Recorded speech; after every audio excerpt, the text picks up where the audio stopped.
ॐ अज्ञानतिमिरान्धस्य ज्ञानाञ्जनशलाकया चक्षुरुन्मिलितं येन तस्मै श्रीगुरवे नमः। श्रीचैतन्यमनोभीष्टं स्थापितं येन भूतले स्वयं रूपकदा मह्यं ददाति स्वपदान्तिकं। वन्देऽहं श्रीगुरु श्रीयुतपदकमलं श्रीगुरून् वैष्णवांश्च श्रीरूपं साग्रजातं सहगण रघुनाथान्वितं तं सजीवं साद्वैतं सावधूतं परिजनसहितं कृष्णचैतन्यदेवं श्रीराधाकृष्णपादान् सहगण ललिता श्रीविशाखान्वितांश्च। हे कृष्ण करुणा सिन्धो दीनबन्धो जगत्पते गोपेश गोपिकान्त राधाकान्त नमोऽस्तुते। तप्तकाञ्चन गौराङ्गी राधे वृन्दावनेश्वरी वृषभानुसुते देवी प्रणमामि हरिप्रिये।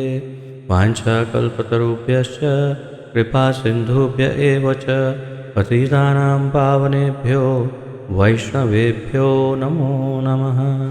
अनन्तकोटिवैष्णववृन्द की जय। नारायणं नमस्कृत्य नरं चैव नरोत्तमं देवीं सरस्वतीं व्यासं ततो जयमुदीरयेत्। शृण्वतां स्वकथा कृष्ण पुण्यश्रवणकीर्तनः हृद्यन्तस्थो यभद्राणि विद्युनोति सहस्रतां। नष्टप्रायेषु अभद्रेषु नित्यं भागवत सेवया भगवति उत्तमश्लोके भक्तिर्भवति नैष्ठिकी। ॐ नमो भगवते वासुदेवाय। ॐ नमो भगवते वासुदेवाय।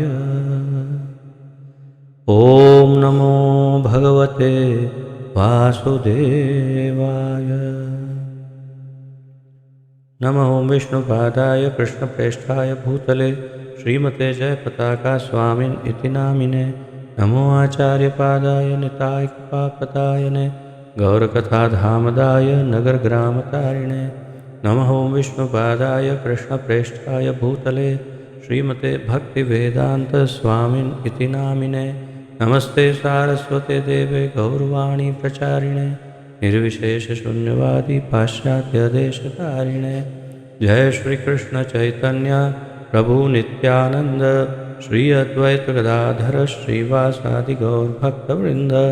हरे कृष्ण कृष्ण कृष्ण हरे हरे हरे राम राम राम हरे हरे।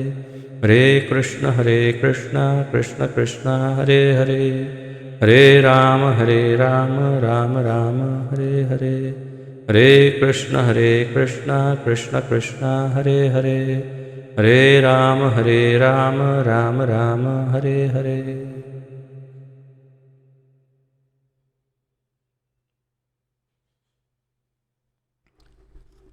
बहुत बहुत स्वागत है आप सबका आज के इस अत्यंत महत्वपूर्ण ज्ञान तथा भक्ति यज्ञ में, जिसके अंतर्गत हम सम्मिलित रूप से श्रीमद् भागवत महापुराण का रसास्वादन कर रहे हैं।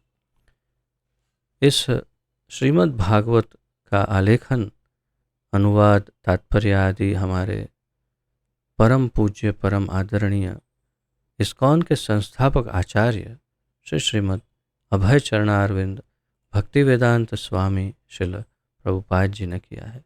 श्रील प्रभुपाद की जय। तथा अभी जो चर्चा चल रही है श्रीमद् भागवत में, वो अतिशय महत्वपूर्ण चर्चा है। जैसे मैं कल बता रहा था कि सर्वाधिक महत्वपूर्ण भागवत का, ऐसा कह सकते हैं कि सर्वाधिक महत्वपूर्ण अंग, उसी की चर्चा अभी जारी है। क्यों ये सर्वाधिक महत्वपूर्ण है?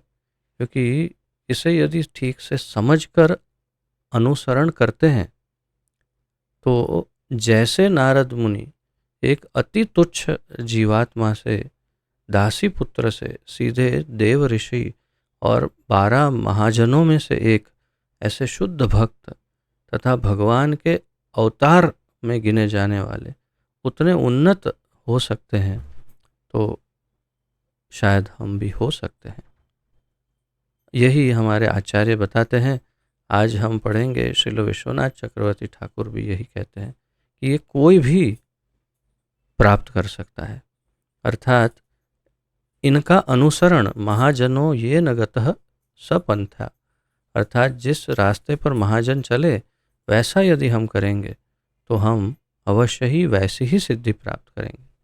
इसीलिए मैं इसे अत्यंत महत्वपूर्ण बता रहा हूँ कि यदि हम इसे ठीक से समझेंगे और उसका अनुसरण करेंगे तो हम निश्चय ही वही पद या तो उसी प्रकार से सिद्धि हम प्राप्त कर पाएंगे, आध्यात्मिक सिद्धि। वैसा ही जैसे परसों और कल बहुत महत्वपूर्ण था, आज की चर्चा भी अति विशेष और बहुत महत्वपूर्ण है। परंतु पहले पुनरावर्तन करते हैं पिछले दोनों श्लोकों का, परसों का भी और कल का भी, ताकि हम उस कनेक्टिविटी को, लिंक को बना पाए। तो आप सब स्क्रीन पर पढ़ पा रहे हैं श्लोक। तो हमने 23वें श्लोक में पढ़ा, जब नारद मुनि ने बोलना प्रारंभ किया, उन्होंने कहा, हे मुनि, पिछले कल्प में मैं किसी दासी के पुत्र रूप में उत्पन्न हुआ, जो वेदांत सिद्धांतों के अनुयायी ब्राह्मणों की सेवा करती थी। जब वे लोग वर्षा ऋतु के चातुर्मास में साथ साथ रहते थे तो मैं उनकी सेवा टहल व्यक्तिगत सेवा किया करता था। सबसे पहला पॉइंट है भक्तों की सेवा।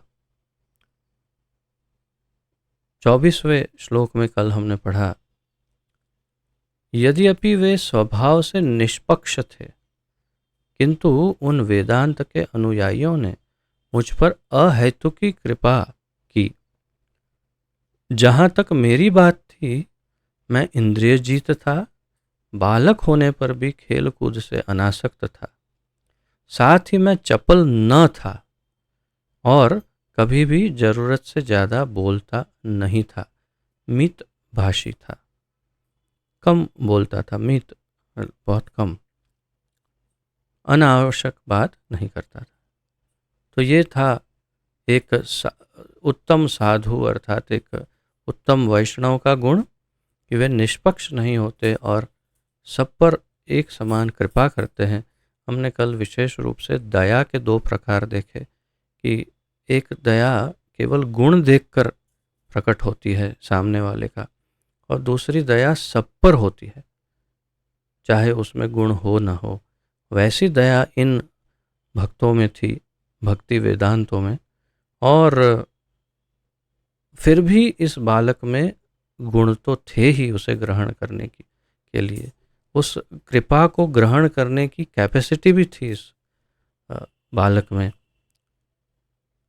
इंद्रिय जीत था, खेल कूद में अनासक्त, भौतिक जगत में इंटरेस्ट नहीं था, चपल नहीं था, शांत धीर था, और अनावश्यक बोलना यानी मन उसका स्थिर था, मन बेकाबू नहीं था। अब आज के श्लोक का अध्ययन करते हैं।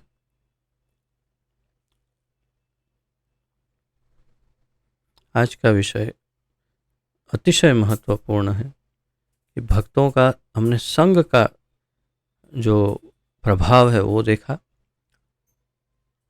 भक्तों की सेवा का प्रभाव देखा, और अब भक्तों के, भगवान के भक्तों के उच्चिष्ट अर्थात उनके प्रसाद का महिमा आज हम देखेंगे, जिसे महाप्रसाद कहते हैं। आइए उच्चारण करते हैं।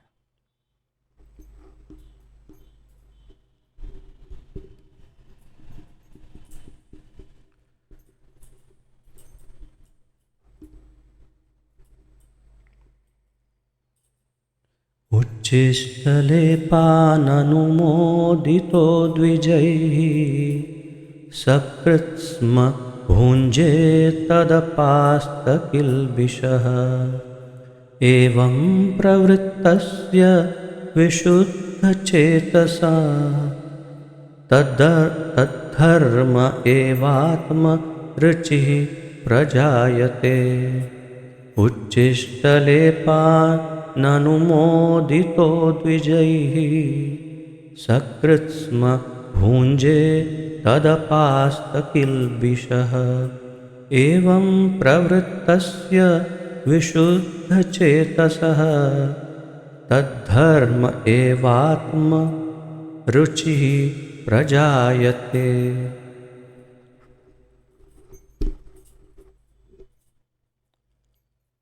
उच्छिष्ट लेपाननुमोदित दितो द्विजैः सकृत्स्म भुञ्जे तदपास्त किल्बिषः एवं प्रवृत्तस्य विशुद्धचेतसः तद्धर्म एवात्म रुचिः प्रजायते।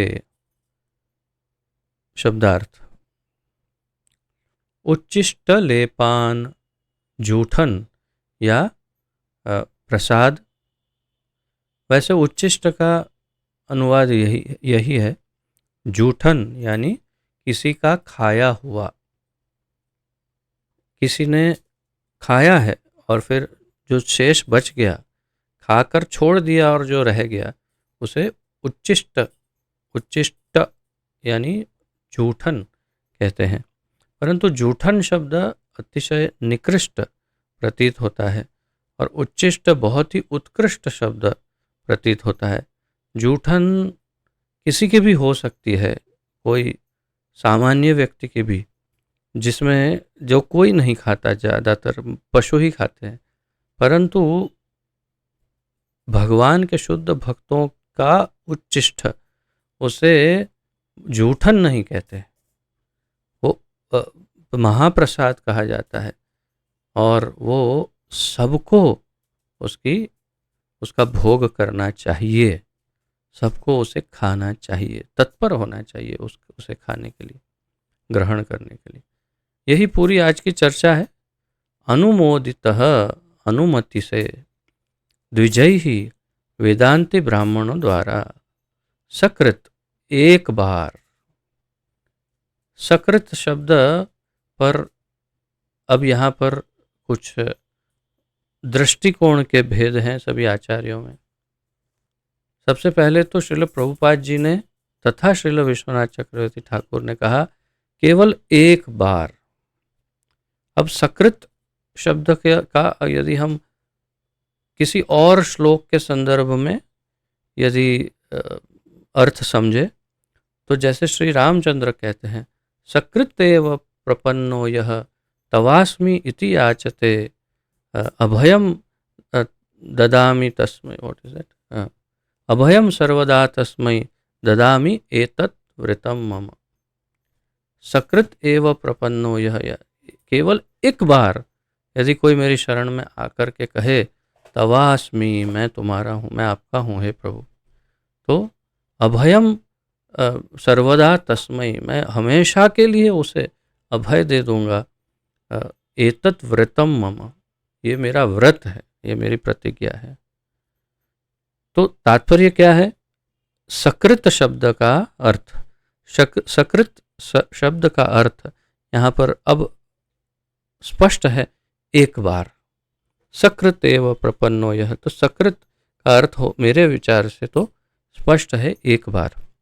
तो इसलिए श्रील विश्वनाथ चक्रवर्ती ठाकुर ने कहा एक बार, श्रील प्रभुपाद जी ने कहा एक बार। यहाँ अनुवादक जी ने भूल की है, हिंदी अनुवादक जी ने, जो मुझे करेक्ट करना पड़ा, क्योंकि अंग्रेजी में प्रभुपाद जी कहते हैं केवल एक बार और हिंदी अनुवादक जी कहते हैं मैं पढ़ के आपको बताऊंगा।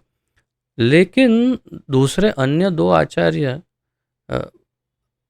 भिन्न लिखते हैं, जैसे श्रील श्रीधर स्वामी तथा श्रील वल्लभाचार्य कहते हैं दिन में एक बार। तो इसे समझ पाने के लिए कहीं दिन में एक बार वो कैसे समझे, वो मुझे समझ में नहीं आया।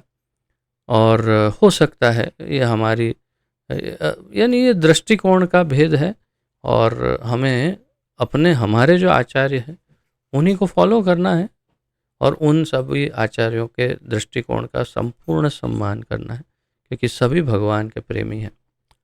तो सकृत का अर्थ यहाँ स्पष्ट है, एक बार, मात्र एक बार। स्म तथा या था, भूंजे ग्रहण किया या वास्तव में खाया कह सकते हैं, भूंजे यानी खाया, तो ग्रहण किया। तत् उस कार्य से, अपास्त नष्ट हो गए, अपास्त यानी नष्ट हो गए। किल्बिषः सारे पाप, एवं इस प्रकार प्रवृत्तस्य लगे हुए, विशुद्ध चेतसः शुद्ध चित्त वाले का, तत् वह विशेष, धर्म स्वभाव, तो तत् धर्म, तो वह विशेष स्वभाव वाले। तो प्रभुपाद जी ने यहाँ धर्म शब्द का अनुवाद किया है स्वभाव, धर्म अर्थात स्वभाव, इंग्लिश में लिखते हैं नेचर। और यदि यहाँ पर इसका अर्थ समझेंगे अनुवाद में, तो यही अर्थ सामने आ रहा है कि हाँ, उनका स्वभाव, अब धर्म ही स्वभाव बन जाता है, या स्वभाव जो है वो धर्म के अनुसार होता है। तो धर्म, उनका धर्म था भगवान की भक्ति, ये भक्ति वेदांत थे और भगवान की भक्ति ये उनका धर्म था, और इसीलिए वह उनका स्वभाव ही बन गया था। तो उनका स्वभाव ही उनका धर्म था, या उनका धर्म ही उनके स्वभाव के अनुरूप उनका धर्म उन्होंने चुना था कि भगवान की भक्ति। एव निश्चय ही, आत्मरुचि ही, दिव्य आकर्षण, ये भी बड़ा विलक्षण शब्द है। आत्मरुचि ही, अगर सामान्य रूप से देखेंगे तो उसका बहुत ही सामान्य शब्द होगा, परंतु दिव्य आकर्षण, और श्री विश्वनाथ चक्रवर्ती ठाकुर इसे इस श्लोक में और अगले श्लोक में रुचि शब्द को, और श्रद्धा शब्द आएगा अगले श्लोक में, उसे फिर रुचि शब्द आएगा, उसका सब क्रम अनुसार अर्थ समझाते हैं कि यहाँ रुचि का अर्थ एक है, अगले श्लोक में रुचि का अर्थ दूसरा है। तो वो हम आगे पढ़ते जाएंगे।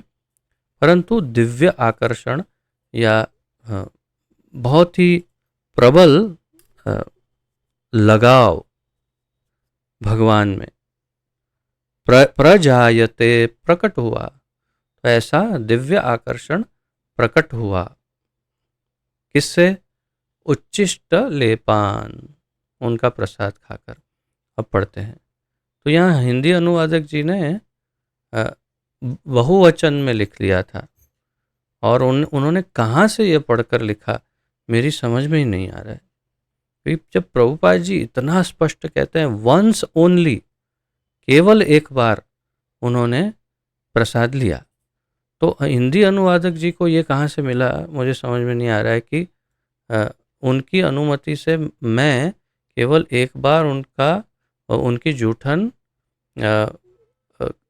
खाता था, ऐसा, और ऐसा खाता था अर्थात दिन में एक बार, उसका अर्थ ये हो जाता है। लेकिन इसलिए मैंने उसको यहाँ करेक्ट किया है, प्रभुपाद जी के अनुवाद का शुद्ध अनुवाद, उनकी अनुमति से मैंने केवल एक बार उनकी जूठन खाई, और ऐसा करने से मेरे सारे पाप तुरंत ही नष्ट हो गए।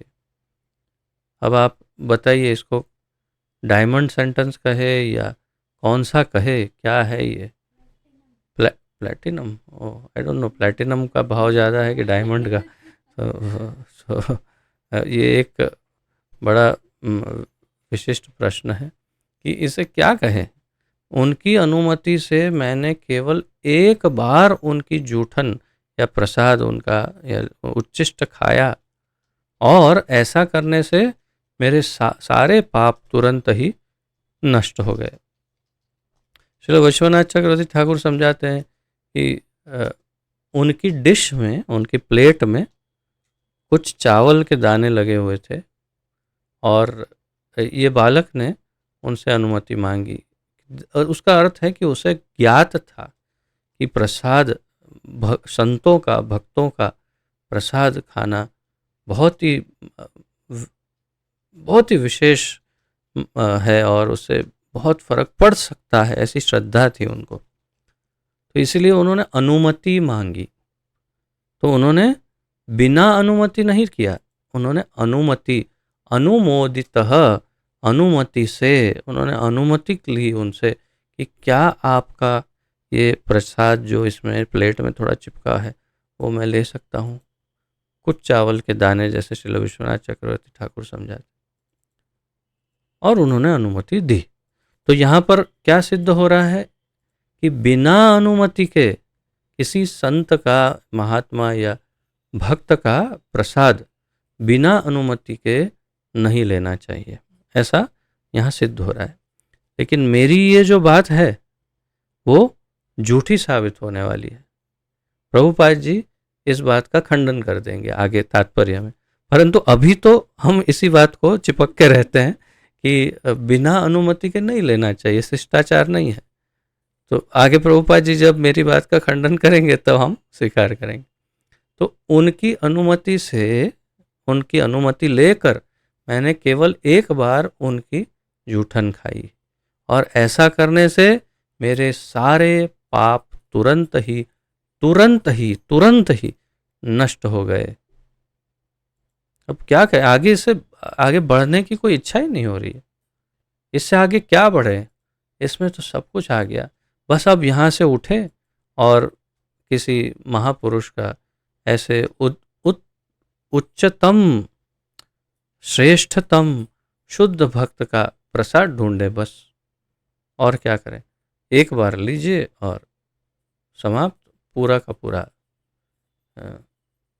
जीवन शुद्ध, अनेक जीवन शुद्ध, सारे पाप समाप्त। इस प्रकार सेवा में लगे रहने से मेरा हृदय शुद्ध हो गया, और तब वेदांतियों का स्वभाव मेरे लिए अत्यंत आकर्षक बन गया। तो ये तो पहला चरण था।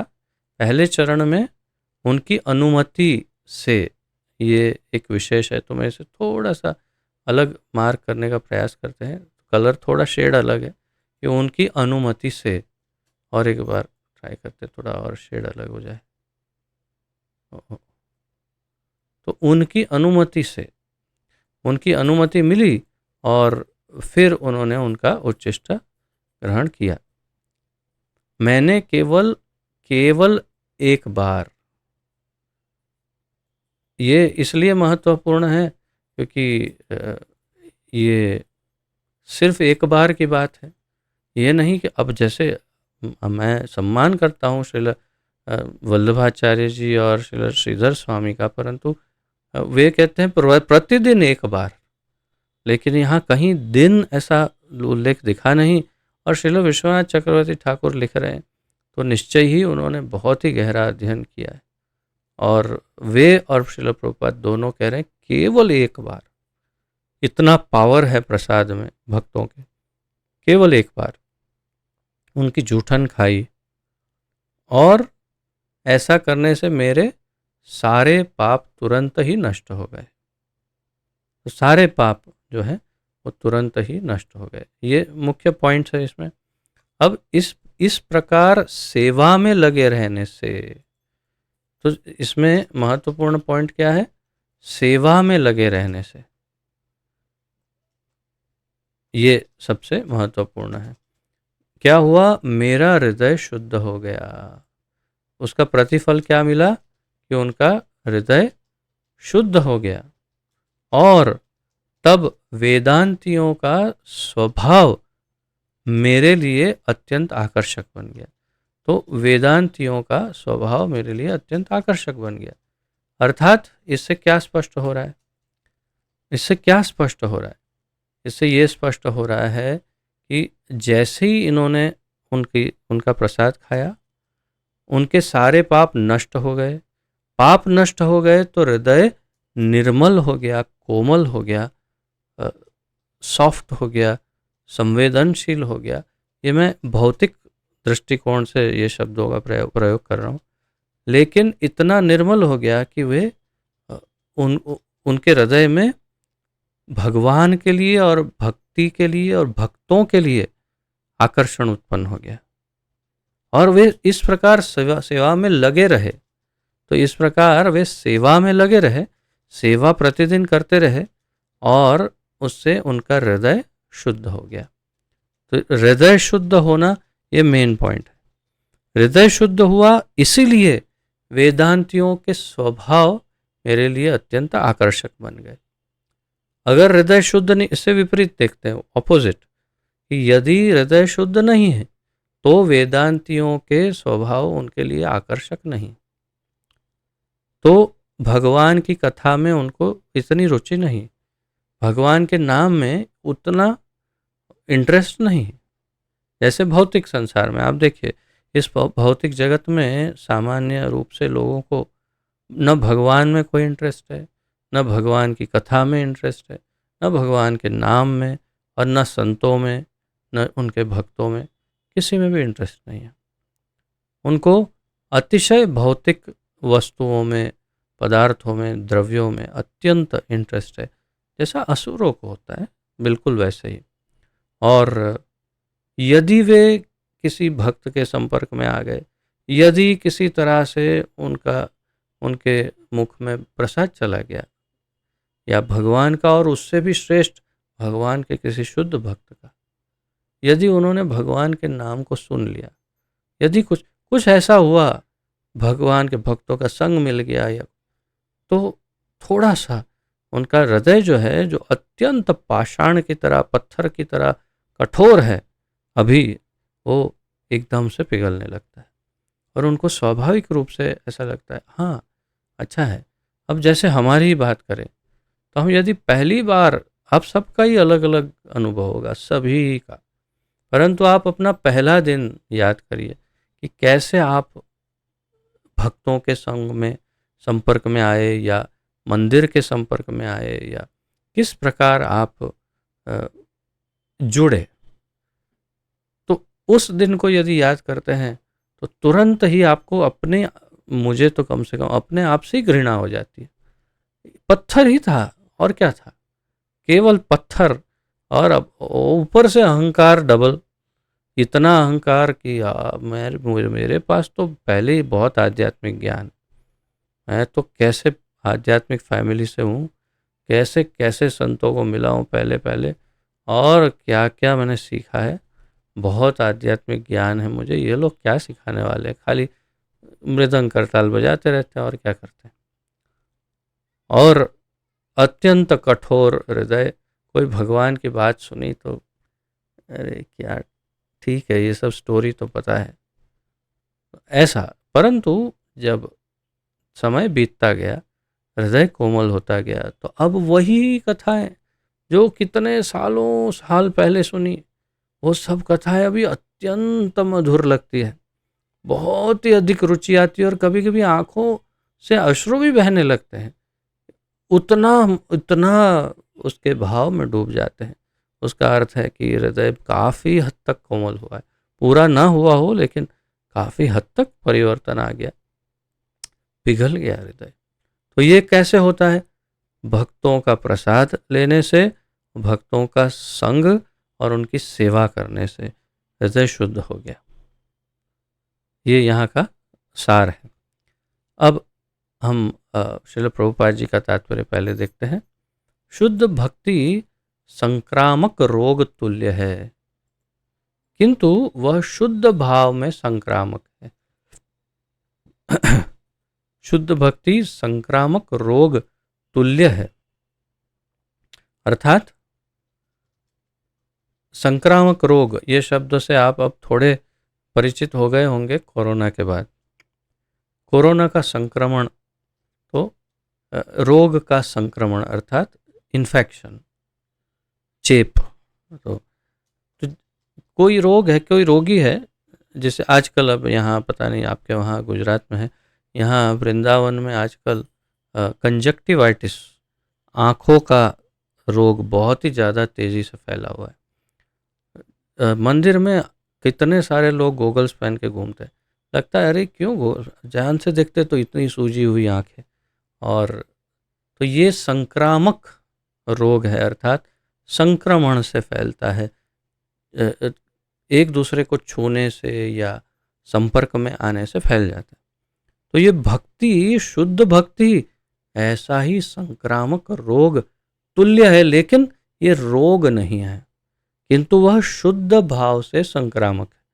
शुद्ध भाव से संक्रामक अर्थात ये कोई नुकसान पहुंचाने वाला संक्रमण नहीं, ये अत्यंत फायदा पहुंचाने वाला संक्रमण, अत्यंत उन्नति, अत्यंत फायदा कराने वाला है। और आश्चर्य की बात यह है कि सबको इसका भान होता भी नहीं है। अब जैसे श्री चैतन्य महाप्रभु के समय की बात करें, स्वयं साक्षात परब्रह्म परमेश्वर भगवान है, इसलिए उनमें तो वो सामर्थ्य है, वो किसी को भी रास्ते में कोई भी चल रहा हो उसे पकड़ते, खींचते, गले लगाते और जैसे ही छोड़ देते वो अपने दोनों पैरों पर जोर जोर से उछल उछल कर, नाच नाच कर हरि बोल हरि बोल हरि बोल करके आंखों से अश्रुधारा बहने लगती और भाव विभोर होकर के जमीन पर गिरकर लोटपोट होने लगता। केवल चैतन्य महाप्रभु से पकड़कर आलिंगन करते, अर्थात क्या करते, संक्रमण दे देते, उसे इन्फेक्ट कर देते, इन्फेक्शन स्प्रेड कर देते। अब चैतन्य महाप्रभु, मैंने जैसे कहा परब्रह्म परमेश्वर हैं, तो वे तो इतने शक्तिशाली हैं, परंतु शुद्ध भक्तों में भी वैसी शक्ति रहती है।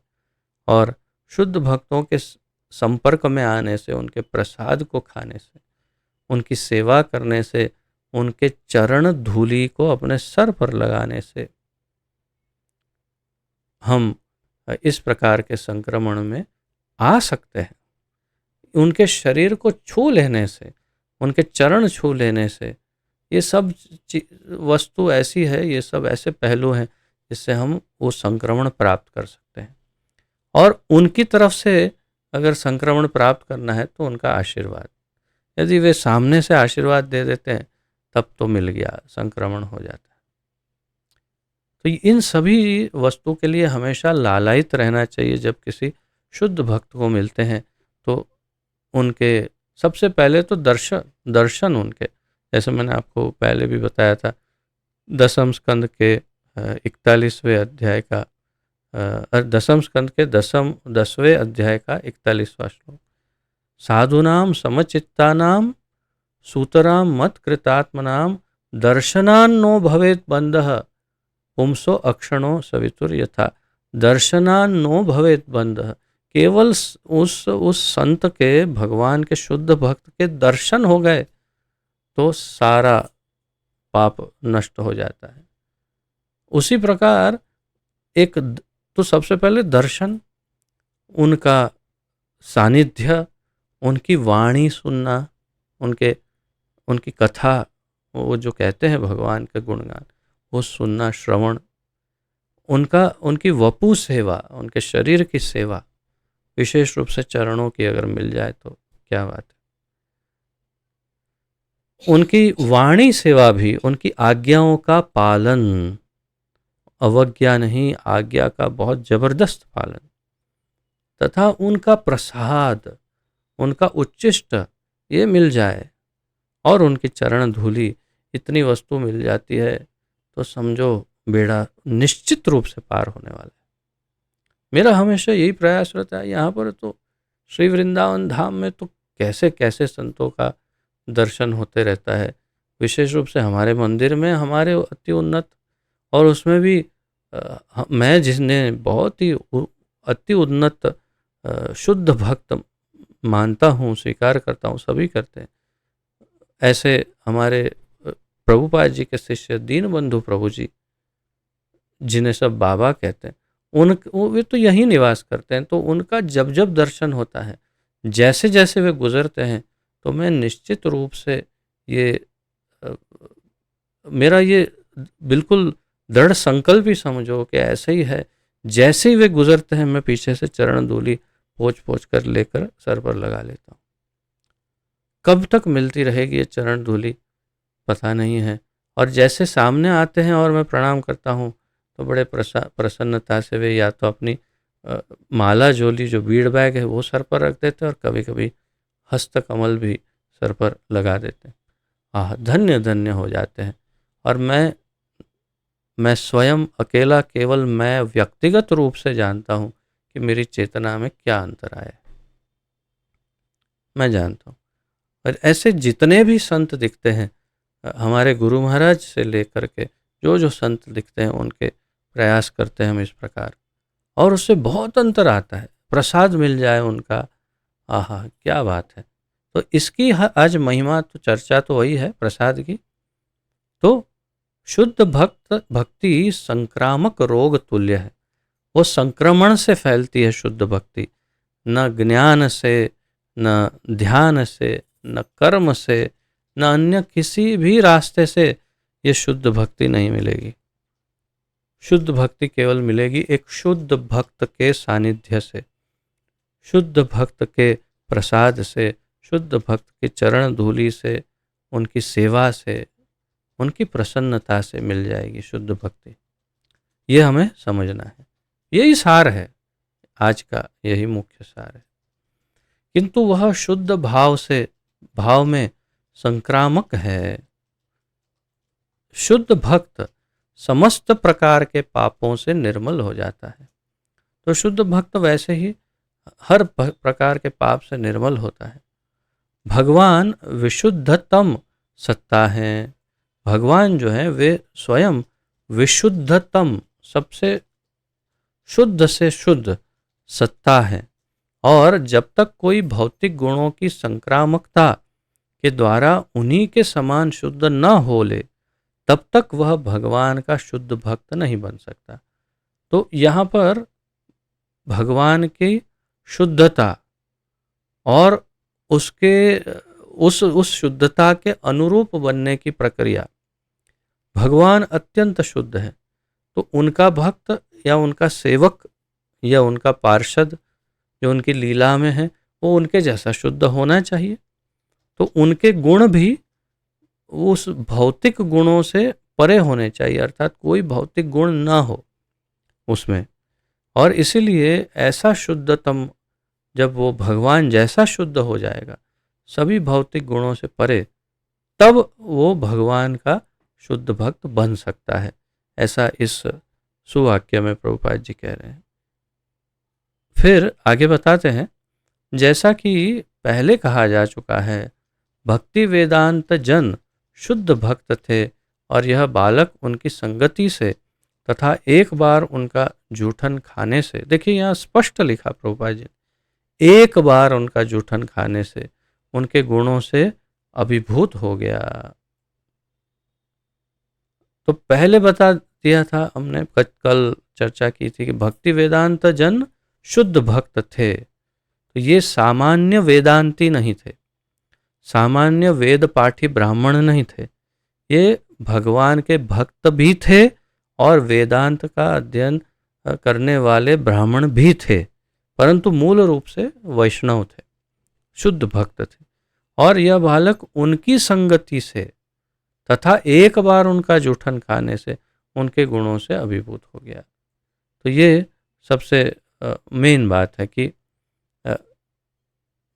क्योंकि वे शुद्ध भक्त थे, भक्ति वेदांत जन शुद्ध भक्त थे, इसीलिए ये बालक में ये गुण उत्पन्न हुए। अन्यथा उत्पन्न होते परंतु कुछ अलग गुण उत्पन्न होते, जिसका जूठन खाए वैसी चेतना विकसित होती है। तो कई बार पति पत्नी एक दूसरे का जूठा खाते, या तो परिवार में एक दूसरे का जूठा खाते हैं ऐसा, और एक निश्चित समुदाय है उसमें तो सभी पूरे का पूरा समुदाय मिलकर के एक ही प्लेट में से खाता है। जो उनकी प्रार्थना होती है शुक्रवार की, उसके बाद सभी पूरे एक ही प्लेट में से खाते हैं, ऐसा भी उनका ये है भाव। परंतु मुख्य बात क्या है? मुख्य बात है किसकी जूठन खाने से क्या होने वाला है चेतना का। किसी ऐसे वैसे की जूठन खाएंगे तो स्वाभाविक है उनके जैसी चित्त चेतना हो जाएगी। तो इसलिए सोच समझ करके प्रभुपाद जी आगे इसमें हमें चेतावनी देंगे कि किसकी जूठन या किसका उच्चिष्ट प्रसाद खाना चाहिए। ऐसी जूठन शुद्ध भक्तों की अनुमति के बिना भी ग्रहण की जा सकती है। प्रभुपाद जी ने मेरा खंडन किया यहाँ पर। मैं कह रहा था, किस आधार पर कह रहा था? इस श्लोक के आधार पर कि अनुमोदित, बिना अनुमति के नहीं लिया उन्होंने, अनुमति लेकर लिया।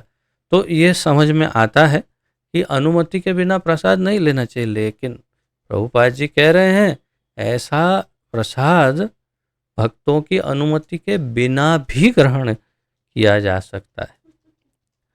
अब ये मैं कुछ तो बोल सकता ही नहीं, क्योंकि प्रभुपाद जी जो कह रहे हैं वही सनातन सत्य समझो, क्योंकि इतने अति शुद्ध भक्त हैं वे। तो उनकी वास्तव में यहाँ पर ये समझिए कि वे इस श्लोक को झुठला नहीं रहे, वे खंडन नहीं कर रहे, वे कृपा दे रहे हैं। अर्थात वे अपनी ओर से अधिक कृपा दे रहे हैं और कह रहे हैं, कहना ये चाहते हैं कि मेरे जैसे का भी आप बिना पूछे भी प्रसाद ले सकते हो। ऐसा वे कृपा, इस प्रकार की छिपी हुई कृपा उनकी इस वाक्य में है। परंतु फिर भी ये सामान्य शिष्टाचार है कि जैसे कोई हमारे गुरुजन आते हैं, सन्यासी। अब ये तो सामान्य बुद्धि की बात है कि जब हमारे गुरु महाराज या सन्यासी कोई बहुत वरिष्ठ आते हैं तो स्वाभाविक रूप से सभी उनका प्रसाद लेने ही वाले हैं। जो बचेगा प्लेट में वो ले लेंगे, तो उसमें पूछने वाली बात वैसे है ही नहीं। परंतु यदि कोई सामान्य, उतने कोई अतिशय प्रचलित नहीं, परंतु कोई सामान्य सीनियर भक्त हैं और यदि आपका भाव उनके प्रति बहुत अधिक है, परंतु सामान्य रूप से लोग उनका प्रसाद नहीं लेते, तो फिर औपचारिकता करना अच्छा रहेगा। क्या उनको अच्छा लगेगा यदि आप, ये ना हो कि वो अत्यंत उनका हृदय विदीर्ण हो जाए, अर्थात बहुत दुखी हो जाए कि अरे ये क्या कर दिया इन्होंने, मेरा प्रसाद ले लिया। तो ऐसा नहीं होना चाहिए। इसलिए उनसे एक बार अनुमति ले लेना चाहिए कि प्रभु जी, माता जी, जो भी हो, प्रभु या माता, कोई भी शुद्ध भक्त, उनका प्रसाद कि कृपया आप अनुमति देंगे, थोड़ा प्रसाद हम ले लें। अगर वो हाँ बोलते हैं तो ठीक है, नहीं तो फिर ये नहीं कि छीना झपटी, नहीं आपकी। हमारे साथ ऐसा अनुभव हुआ है, हमारे ऐसे कई अनुभव है कि हम प्रसाद लेते बैठ के, और फिर जब मैं फिनिश करता हूँ और फिर जब ऐसा अंतिम निवाला ऐसे लिया और नीचे देखा तो प्लेट ही गायब। पता चला वहाँ से कोई छीन रहा है, वहाँ से कोई झपट रहा है और उनके बीच में छीना झपटी हो रही है। मैंने कहा बाबा ये क्या है? मेरी ना अनुमति है, ना मेरी इच्छा है, न मेरी ऐसी अवस्था है, न मेरी ऐसी कोटि है, न मैं शुद्ध भक्त हूँ, मैं एक सामान्य एक शिक्षक जैसा हूँ, और उसमें आप इतनी छीना झपटी करोगे तो मेरा क्या होगा, मुझ पर कितना लोड आएगा, आप सोचिए। परंतु ऐसा नहीं होना चाहिए, ये मैं कहना चाहता हूँ कि ऐसे नहीं कि वो बेचारा अंतिम निवाला लेकर नीचे देख और नीचे प्लेट ही नहीं गायब हो गई। तो ऐसा मत करिएगा कृपया। लेकिन कभी कभी छद्म भक्त भी होते हैं, देखो मेरे जैसे छद्म भक्त, यानी वास्तव में डुप्लीकेट। अतः उनसे अत्यंत सावधान रहने की आवश्यकता है। तो उनसे सावधान रहिए, उनका उच्छिष्ट मत खाइए, नहीं तो उल्टा सीधा हो सकता है सब। तो ऐसी अनेक बातें हैं जो भक्ति करने में बाधक होती है, तो ये सब ध्यान रखना चाहिए। किंतु शुद्ध भक्तों की संगति से ऐसे सारे अवरोध दूर हो जाते हैं। यदि शुद्ध भक्त की संगति मिलेगी तो ऐसे अवरोध अवश्य ही दूर होंगे। तो किसकी संगति करनी चाहिए? शुद्ध भक्त की संगति करनी चाहिए। ऐसे अवरोध तभी दूर होंगे। नवदीक्षित भक्त शुद्ध भक्त के दिव्य गुणों से लगभग पूरित हो जाता है, जिसका अर्थ है भगवान के नाम, यश, गुण, लीला आदि के प्रति आकर्षण।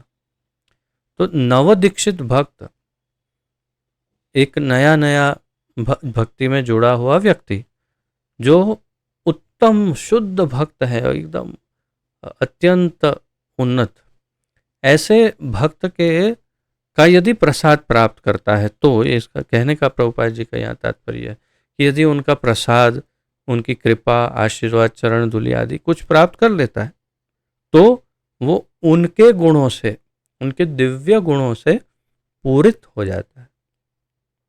उसमें वो दिव्य गुण आ जाते हैं, और वो दिव्य गुण क्या है? जिसका अर्थ है भगवान के नाम, उनका यश, उनके गुण, उनकी लीलाएं आदि के प्रति आकर्षण उत्पन्न हो जाता है उसके अंदर। परंतु श्रद्धा होनी चाहिए।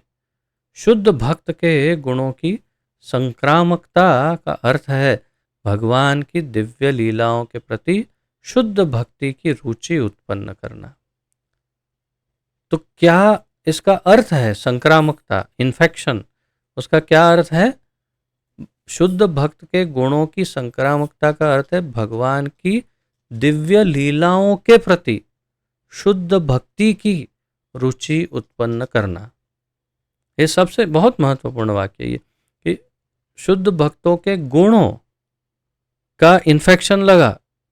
उसका क्या अर्थ है कि भगवान की लीलाओं और शुद्ध भक्ति के लिए हमारे अंदर इंटरेस्ट या डिजायर, इच्छा या जिसे रुचि, वास्तव में रुचि शब्द जो है वो श्रील विश्वनाथ चक्रवर्ती ठाकुर, जो श्रील रूप गोस्वामी ने जो क्रम में समझाया कि आदौ श्रद्धा इत्यादि, फिर श्रद्धा से भजन क्रिया, भजन क्रिया, भक्तों का संग, निष्ठा, ये वो उसमें फिर रुचि, फिर भाव और फिर प्रेम।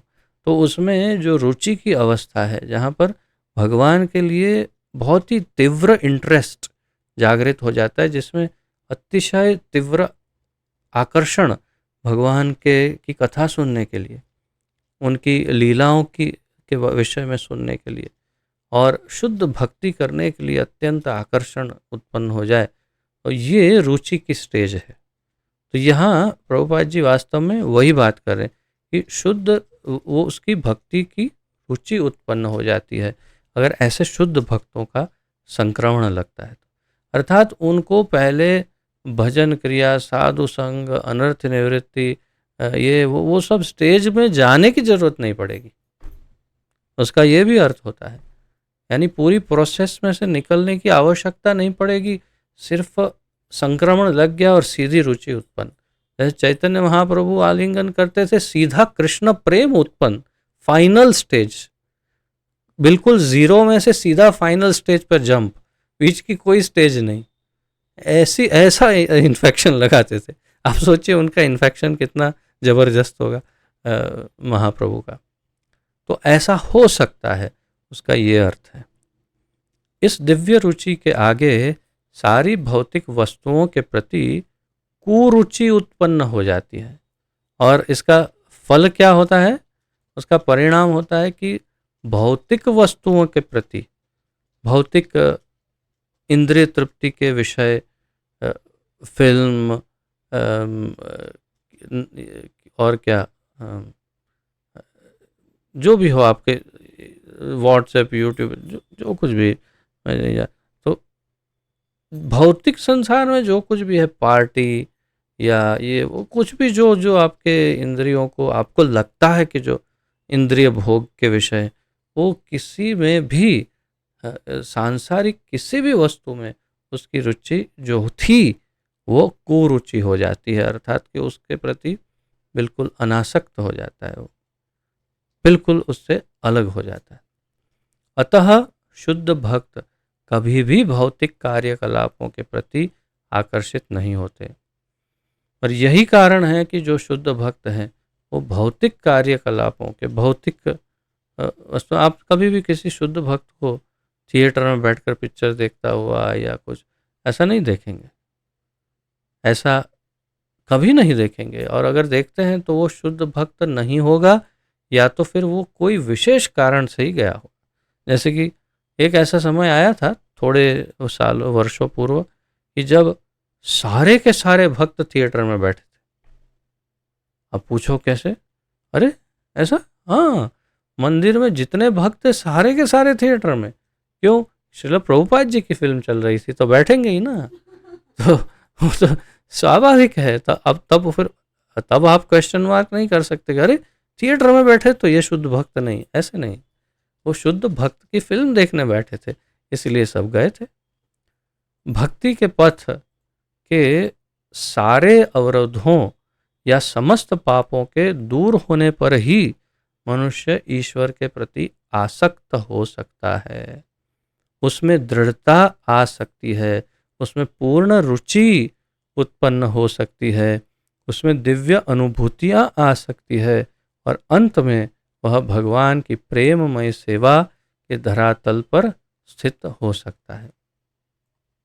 श्री रूप गोस्वामी की जो पूरी स्टेजेस हैं, वो स्टेजेस प्रभुपाद जी ने सामान्य भाषा में समझा दी। भक्ति के पथ के सारे अवरोध या समस्त पापों के दूर होने पर, तो सारे पाप कैसे दूर होंगे हमने देख लिया। केवल एक शुद्ध भक्त का प्रसाद लिया, सारे पाप दूर।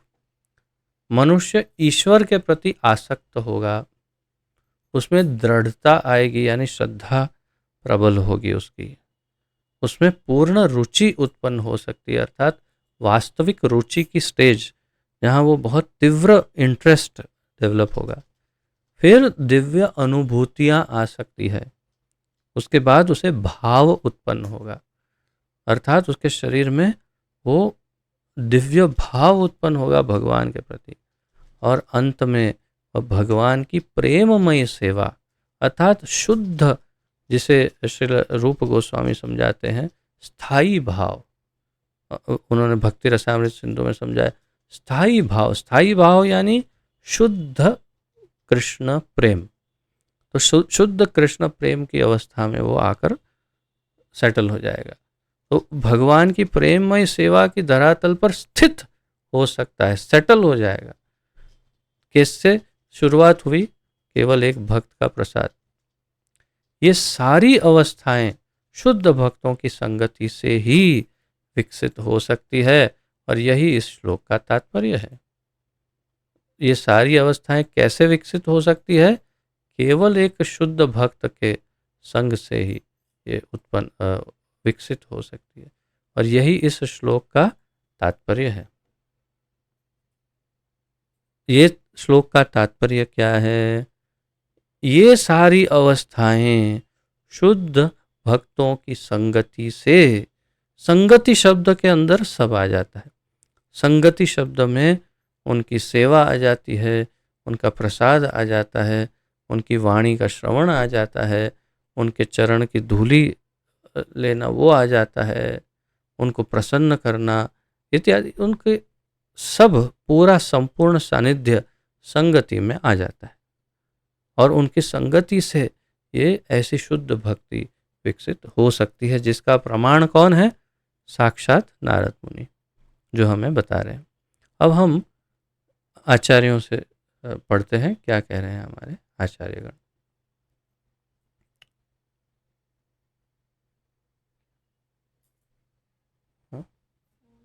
Later on.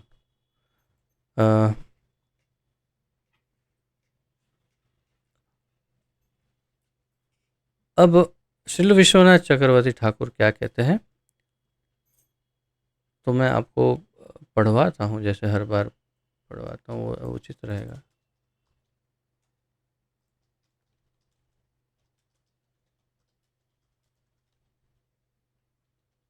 हाँ, मैं स्क्रीन को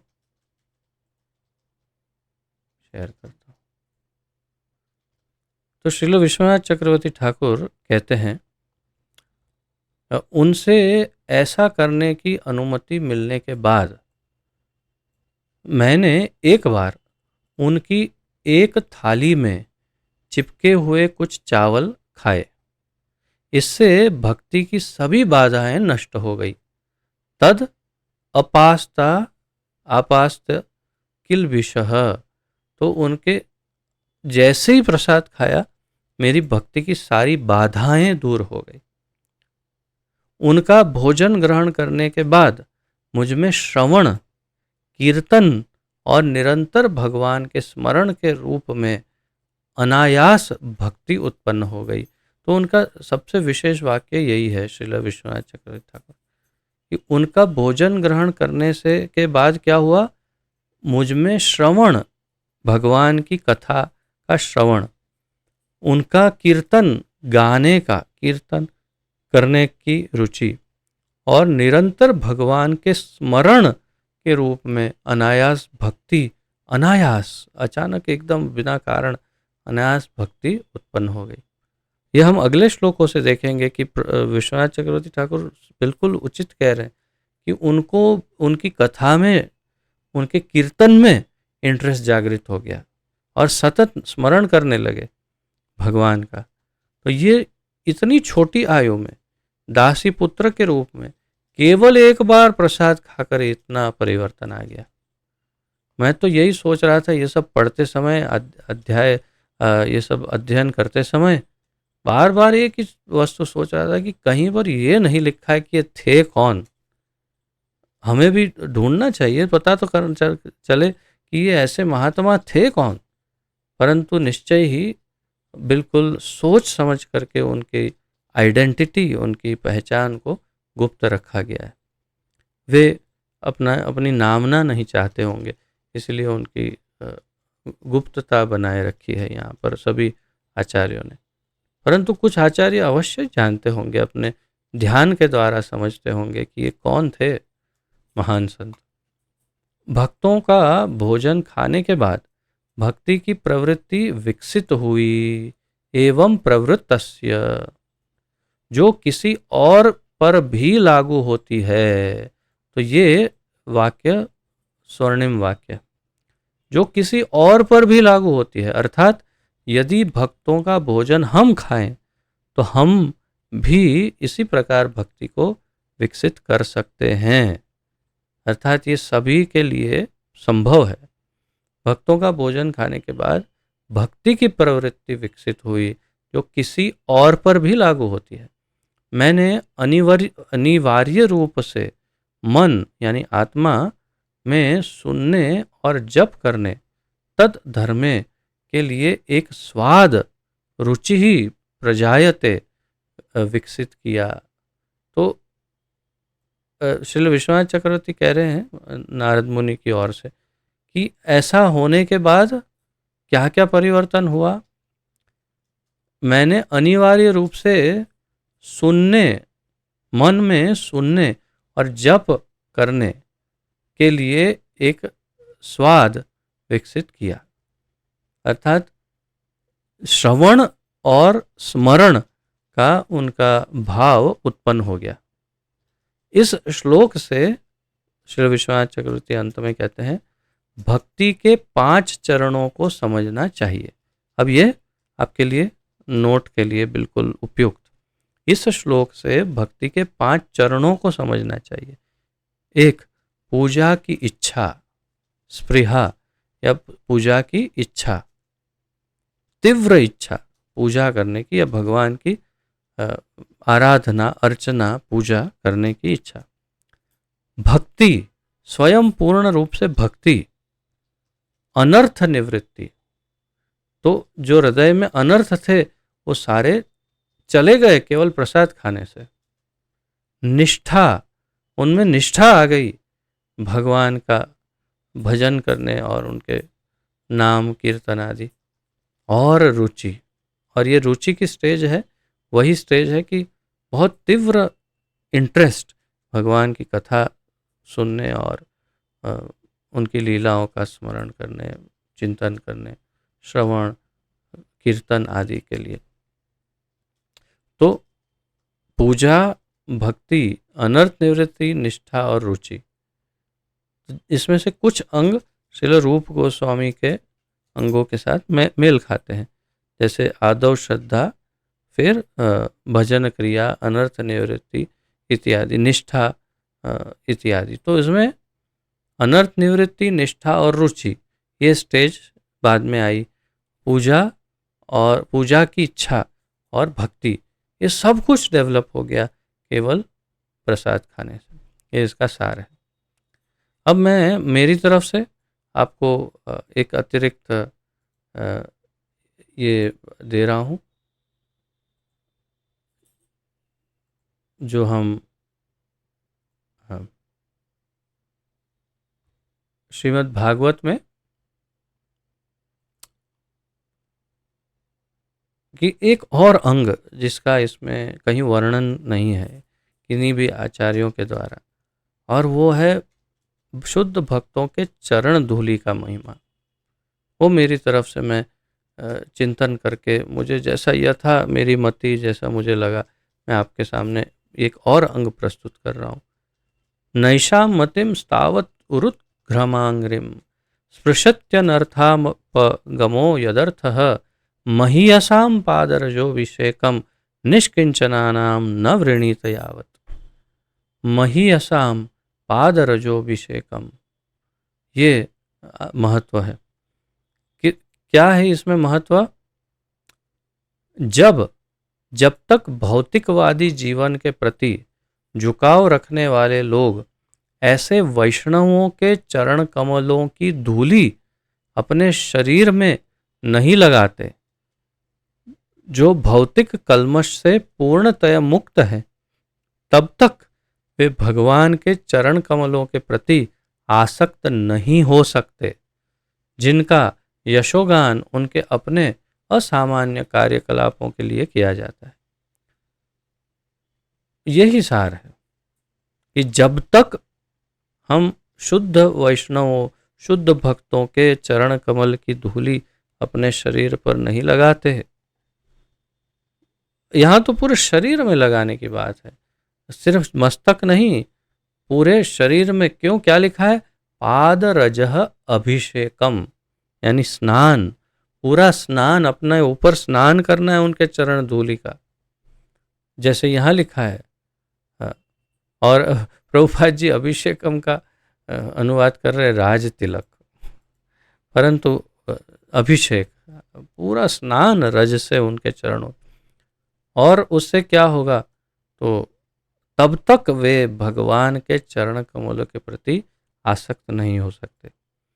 यदि आप चाहते हैं कि भक्ति विकसित करनी है, जैसे हम वृंदावन धाम में देखते हैं, कई भक्त सालों साल से यहाँ रहते हैं, 20-20, 25-25 साल से, परंतु उनके हृदय में कोई कोमलता नजर नहीं आती। उनके आचरण में, उनकी पर्सनालिटी, उनके व्यक्तित्व में भक्ति नजर नहीं आती। क्यों नहीं आई है? क्योंकि उनके अंदर वो विनम्रता ही नहीं है कि अन्य शुद्ध भक्तों के चरण धूलि को अपने ऊपर अभिषेक कर सके, अन्य शुद्ध भक्तों का उच्चिष्ट प्रसाद ग्रहण कर सके। ऐसी विनम्रता ही नहीं है, ऐसी श्रद्धा ही नहीं है। और अर्थात कि ईगो इतना ज़्यादा हाई है, इतना अहंकार है कि जिसे वे हैंडल ही नहीं कर पा रहे हैं, कि किसी तरह से उससे मुक्त ही नहीं हो पा रहे। तो यहाँ हजारों साल निवास करके भी कोई फायदा नहीं होगा। परंतु यदि श्री वृंदावन धाम में आकर ऐसे शुद्ध भक्तों का प्रसाद, चरण धूलि आदि प्राप्त हो जाए और श्रद्धापूर्वक यदि ग्रहण कर ले, तब तो जैसे यहाँ कहा है, भगवान के चरण कमलों के प्रति आसक्ति या शुद्ध भक्ति डेवलप हो जाएगी। ये निश्चित है एकदम। और क्या कहूँ, मैं ये नहीं कह रहा कि मैं शुद्ध भक्त हूँ, परंतु मेरा ये अनुभव निश्चित है कि बहुत ही अधिक अंतर आ जाता है चेतना में, जब ऐसा समर्पण भाव अन्य शुद्ध भक्तों के प्रति हो तब। और यहाँ आगे फिर कहते हैं, केवल कृष्ण भावना भावित बनकर एवं इस प्रकार से भगवान के चरण कमलों की शरण ग्रहण करके ही मनुष्य भौतिक कल्मश से मुक्त हो सकता है, इत्यादि। तो ये था आज का अति महत्वपूर्ण श्लोक। अब 26वां श्लोक इतना बड़ा नहीं है, और तात्पर्य भी कुछ विशेष नहीं। तो मैं, यदि आप लोगों की अनुमति हो तो ले लेता हूँ इसे भी साथ साथ में। अनुमति अ, दे पाएंगे तो आप सब थोड़ा। जय हो, धन्यवाद। तो 2-3 भक्तों की अनुमति मिल गई तो सभी की मिल गई, ऐसा मानना चाहिए, ऐसा मेरा मंत्र है।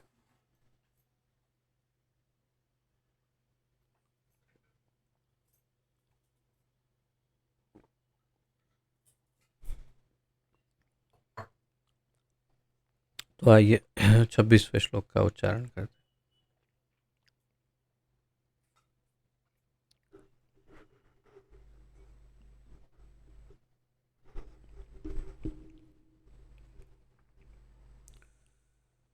तत्रान्वहं कृष्णकथा प्रगायताम् अनुग्रहेण शृण्वं मनोहराः ताः श्रद्धया मेऽनुपदं विशृण्वतः प्रियश्रवस्यङ्ग ममाभवद्रुचिः। तत्रान्वहं कृष्णकथाः प्रगायताम् अनुग्रहेण शृण्वं मनोहराः ताः श्रद्धया मेऽनुपदं विशृण्वतः प्रियश्रवस्यङ्ग ममाभवद्रुचिः।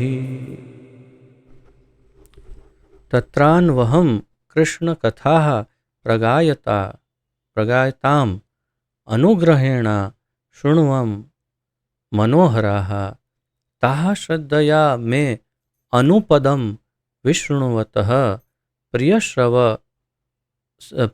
प्रियश्रवस्य अंग ममा भव द्रुचिः। शब्दार्थ: तत्र वहाँ, अनु प्रतिदिन, अहम मैं, कृष्ण कथा, कृष्ण के कार्यकलापों का वर्णन, कृष्ण कथा, प्रगायताम, गायन करते हुए। ये जो शब्द है प्रगायताम, वैसे तो सीधा अर्थ निकलता है कि गायन करते हुए, परंतु श्रील वल्लभाचार्य इसे बहुत ही विशेष वर्णन करते हैं। प्रगायताम तो कहते हैं, प्रगायताम का अर्थ है प्रेम से गायन, यानी इसमें प्रेम पूर्वक गायन अर्थात कीर्तन। उनका अर्थ है, कहने का तात्पर्य है, ये प्रेम पूर्वक किया हुआ कीर्तन है, संकीर्तन, जिसमें कृष्ण प्रेम है। प्रगायता अनुग्रहेण अहेतु की कृपावश, अनुग्रह, यस्याहम अनुग्रहणामि, तो अनुग्रहेण, अहेतु की कृपा, अशृण्वम, सुनते हुए, मनः हराहा, मनोहर, मनः हराहा, आकर्षक, ताह वे, श्रद्धया आदरपूर्वक, में मेरा, अनुपदम प्रत्येक पग पर, अनुपदम प्रत्येक पग पर, विशृण्वतः ध्यान से सुनते हुए, प्रिय श्रवसी, भगवान का। तो विशृण्वतः ये सबसे महत्वपूर्ण है, ध्यान से सुनते हुए। यदि ध्यान पूर्वक नहीं सुनते तो बहुत बड़ा नुकसान हो जाएगा, बहुत बड़ा नुकसान। कथा में बैठे हैं, भगवान की कथा चल रही है और जोका खा रहे हैं, या नींद आ रही है, या कुछ और विचार चल रहे हैं, या मोबाइल में डूब गए हैं, या कुछ और चल रहा है, कुछ और समझ में, किसी तरह से कथा में बैठ कर के भी अगर ध्यान नहीं है तो बहुत ही बड़ा नुकसान समझना चाहिए। अब इससे अधिक क्या कहें, ये बिल्कुल वैसे ही है कि जैसे आप अमेरिका जाने के लिए पूर्ण रूप से सज्ज है, तैयार है, और प्लेन के ऊपर, एरोप्लेन के ऊपर सीढ़ी पे पैर रखते ही पैर फिसल गया और दरवाज़ा बंद हो गया, प्लेन उड़ गया, आप रह गए। वैसे ही ये बिल्कुल लगभग ऐसा है कि आप बस आपका उद्धार होने ही वाला था, लेकिन ध्यान से नहीं सुन रहे थे, विशृण्वतः, ध्यान से नहीं सुन रहे थे, तो गए काम से, सब वेस्ट हो गया। वास्तव में श्रीमद् भागवत का महिमा, जो महात्म्य, एक कथा के द्वारा भी कई बार कहा जाता है, जो हम लोग, प्रभुपाद जी ने ऐसा नहीं लिखा है, परंतु उस कथा में गोकर्ण की कथा आती है।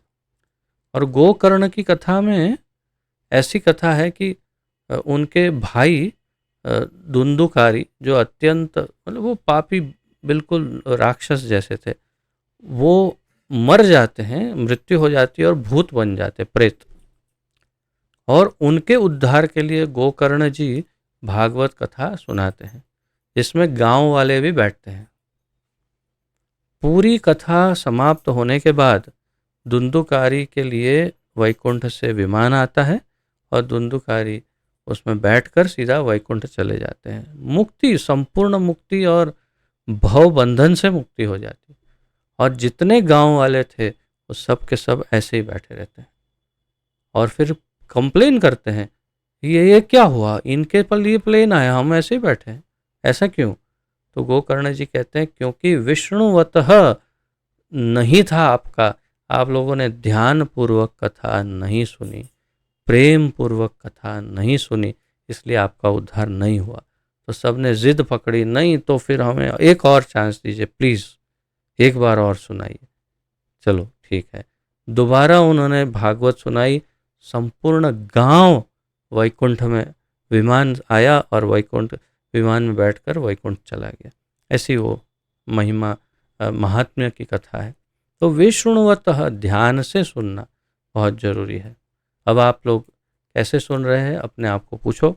ये भी सुना कि नहीं, मैंने जो बोला वो भी भगवान ही जाने, परंतु ठीक है, जो भी हो आपका, जैसे आपकी यथामति और यथा भगवान की कृपा। प्रिय श्रवसी भगवान का अंग, हे व्यासदेव, मम, मेरा, अभवत, ऐसी बन गई, रुचि ही प्रवृत्ति। तो यहाँ पर प्रभुपाद जी ने रुचि ही शब्द का अनुवाद किया प्रवृत्ति, और श्रद्धा कहाँ है शब्द, श्रद्धया, तो आदर पूर्वक उसका अनुवाद किया, आदर पूर्वक।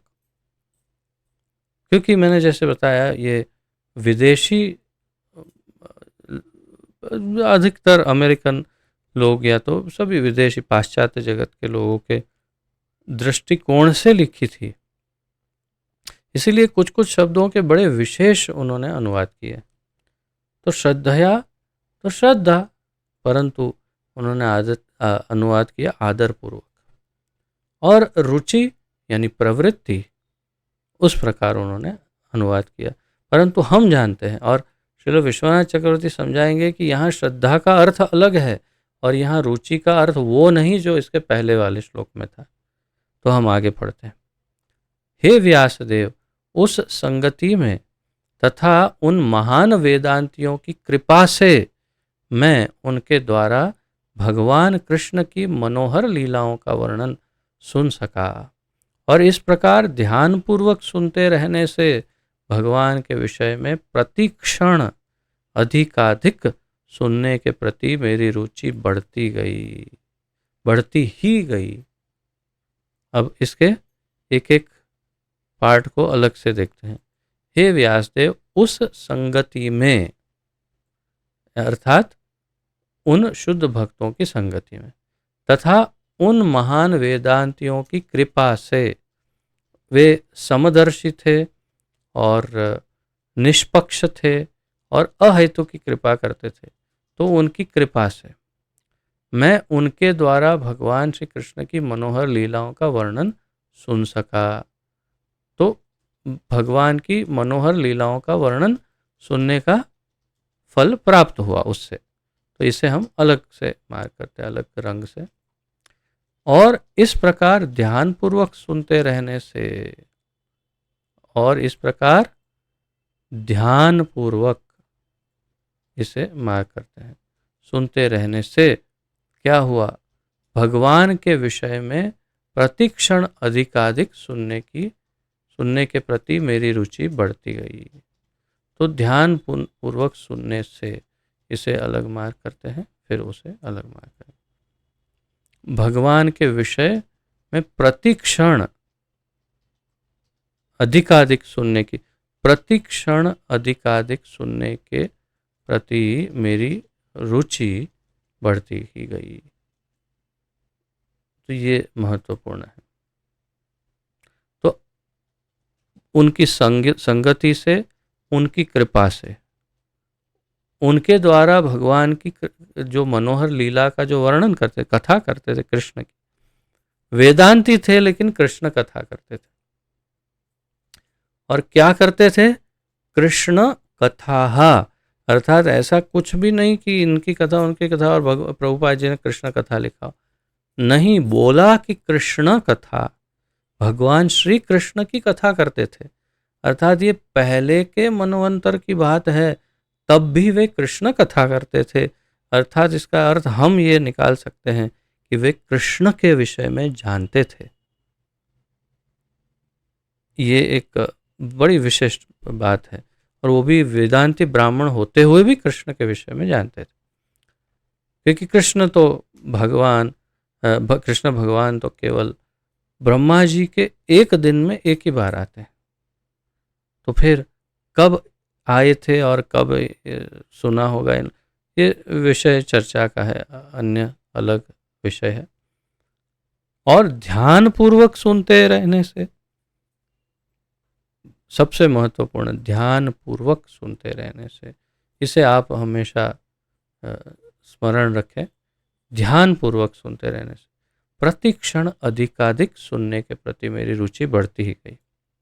अर्थात वो छोटा बच्चा था परंतु बहुत ध्यान पूर्वक सुनता था।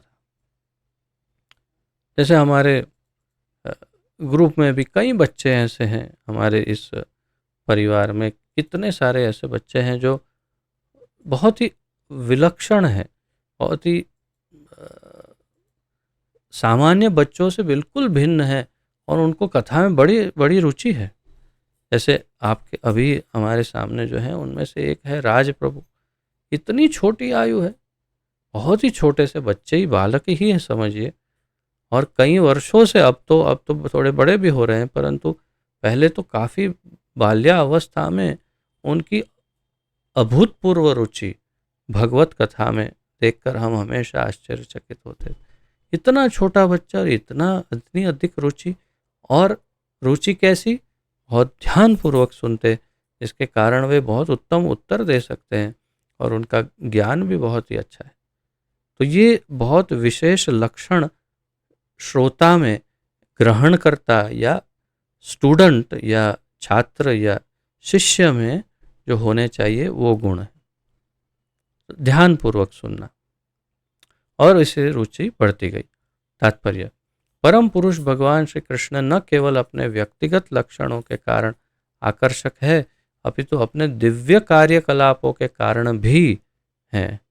भगवान अपनी दिव्य विभिन्न प्रकार की क्रियाएं जो भी है, उनका जो कुछ भी है भगवान का, सभी के कारण वे आकर्षक है। इसका कारण यह है कि वे परम पुरुष अपने नाम, यश, रूप, लीलाओं, पार्षदों, साज सामग्री इत्यादि के कारण निरपेक्ष अवस्था में है। अनुवादक जी ने कुछ कॉम्प्लिकेटेड ट्रांसलेशन किया है, अनुवाद किया है।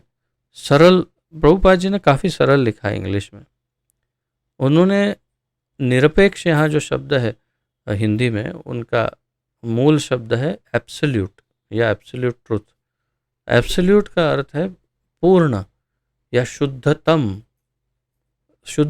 या पूर्ण। तो इसका कारण क्या है? कहना ये चाहते हैं कि भगवान पूर्ण है, और भगवान का नाम पूर्ण है, भगवान का यश, उनकी कीर्ति पूर्ण है, भगवान का रूप पूर्ण है, उनकी लीलाएं पूर्ण हैं, उनके पार्षद, उनके संगीगण पूर्ण हैं, और उनकी साज सामग्री, जो भी वो पहनते हैं, रहते, खाते पीते, जो भी सब कुछ पूर्ण है। और वो सब कुछ वास्तव में भगवान ही है, भगवान से अभिन्न है। भगवान का नाम भगवान ही है, उनका यश भगवान है, उनका रूप भगवान है, उनकी लीलाएं, भगवान की लीला जो है वो भी स्वयं भगवान ही है, उनसे अभिन्न है। और उनके पार्षद भगवान हैं, उनकी सामग्री, साज सामग्री भगवान। कहने का ये उद्देश्य है। भगवान तो हम इसे अवश्य मार्क करना चाहिए और अर्थ जैसे मैंने बताया वैसे स्मरण रखना होगा। भगवान अपनी अहेतुकी कृपावश इस भौतिक जगत में अवतरित होते हैं और मनुष्य रूप में अपनी विविध दिव्य लीलाओं का प्रदर्शन करते हैं, जिससे सब मनुष्य उनके प्रति आकृष्ट होकर भगवत धाम वापस जा सके। क्यों क्यों करते हैं? अवतार क्यों लेते हैं? क्यों अपनी लीलाएं आदि करते हैं और लोगों को आकर्षित क्यों करते हैं? जिससे सब मनुष्य उनके प्रति आकृष्ट होकर आकर्षण हो जाए भगवान के प्रति, और फिर ऐसा आकर्षण हो जाए, ऐसा लगे कि आपने यदि कथा सिर्फ सुनी हो तो आपको ऐसा होगा कि अरे ये मैंने देखी तो नहीं है, तो सीरियल में लोग एक्टर लोग करते हैं, बाकी वास्तव में ये लीला देखने जैसी होगी, कैसे देख सकता हूँ? हाँ, मैं अगर भगवान के धाम चला जाऊं तो मैं देख सकता हूँ इन लीलाओं को प्रत्यक्ष। तो तीव्र इच्छा उत्पन्न हो, एकदम तीव्र इच्छा, नहीं मुझे भगवान की ये लीला देखनी है प्रत्यक्ष, तो फिर तो चलो धाम, भगवान के धाम। और यद गत्वा न निवर्तन्ते, एक बार पहुंच गया धाम तो वापस तो आने वाला नहीं, मुक्ति हो जाएगी। तो इस प्रकार भगवान आकर्षित करते हैं अपने भक्तों को और अपने धाम वापस ले जाने के लिए उनको प्रलोभित करते हैं अपनी दिव्य लीलाओं से। मनुष्य स्वभाव से लौकिक कार्यकलाप करने वाले विभिन्न पुरुषों के इतिहास तथा उनकी कथाएं सुनने का इच्छुक रहता है, किंतु उसे इसका ज्ञान नहीं रहता कि ऐसी संगति मात्र समय का अपव्यय है और इससे वह प्रकृति के तीनों गुणों से आसक्त हो जाता है। मनुष्य का सामान्य रूप से स्वभाव रहता है कोई बड़े पुरुषों का, फिल्म एक्टर, कोई नेताओं का, इनके इतिहास, उनकी कथाएं सुनना, मैगजीन पढ़ना उनके विषय में कि ये एक्टर ने क्या किया था, ये क्या खाता है, ये क्या पहनता है, वो नेता क्या करता है, ये क्या। किंतु उसे उसका ज्ञान नहीं रहता कि ऐसी संगति मात्र समय का अपव्यय है, वेस्टेज ऑफ टाइम, समय नष्ट करना, और इससे वह प्रकृति के तीनों गुणों से आसक्त होता जाता है, अर्थात और अधिक इस भवबंधन में गहरा जाता है। समय गंवाने की अपेक्षा भगवान की दिव्य लीलाओं के प्रति ध्यान देने से उसे आध्यात्मिक लाभ हो सकता है। तो समय क्यों नष्ट कर रहे हैं? प्रभुपाद जी कह रहे हैं भगवान की लीलाएं सुनिए। भगवान की लीलाओं की कथा सुनने से उसे भगवान का प्रत्यक्ष सानिध्य प्राप्त होता है, और जैसे कि पहले कहा जा चुका है, भगवान के विषय में श्रवण करने से अंतःकरण से के सारे पाप धुल जाते हैं। भगवान की लीला कथा सुनने से भगवान का प्रत्यक्ष सानिध्य प्राप्त होता है, भगवान का प्रत्यक्ष सानिध्य प्राप्त। अब ये क्या बात हुई? यदि भगवान और भगवान का नाम एक है, यदि भगवान और भगवान की लीलाएं एक हैं, यदि भगवान के पार्षद, उनका धाम, उनके गुण, उनकी कीर्ति सब एक ही है, तो फिर इतना निश्चित है कि भगवान की कथा यानी उनकी लीला सुनने से भगवान का संग प्राप्त करने से, जैसे भगवान का नाम, जैसे ही आप भगवान का नाम लेते हैं कृष्ण, ऐसे ही भगवान का अपना संग कर रहे हैं आप, भगवान के साथ हैं, भगवान आपके साथ है। ये सत्य है, ये शास्त्र भी बिल्कुल एकदम स्पष्ट रूप से कहते हैं।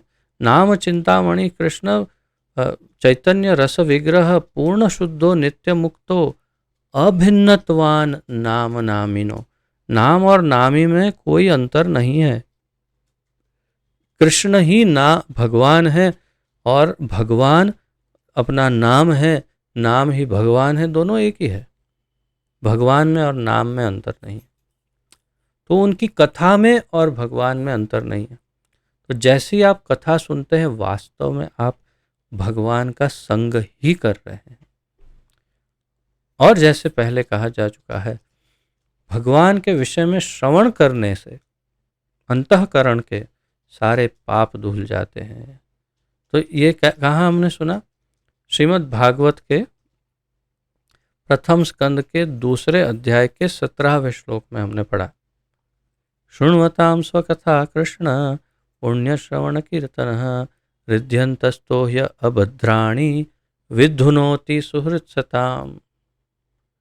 शृण्वतां स्वकथा कृष्ण, कृष्ण की कथा सुनने से हृदय में हृदयंतस्तो य अभद्राणि, जो अंदर हृदय में मैल, अभद्रता, जो अनर्थ व्याप्त है, वो विधुनोति, वो धुल जाते हैं इस भगवान की कथा के द्वारा। तो इसीलिए ये सारे पाप धुल जाते हैं।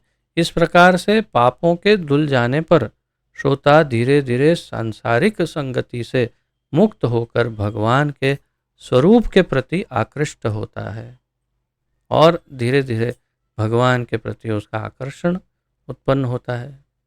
फिर नारद मुनि ने अपने निजी अनुभव के आधार पर ही इसकी व्याख्या की है। जो उन्होंने अनुभव किया वही बताया। कहने का आशय यह है कि भगवान की लीलाओं के श्रवण मात्र से मनुष्य भगवान का पार्षद बन सकता है। ये है गोल्डन नहीं, डायमंड वाक्य। भगवान की लीलाओं का श्रवण मात्र करने से भगवान का पार्षद बन सकता है। क्यों?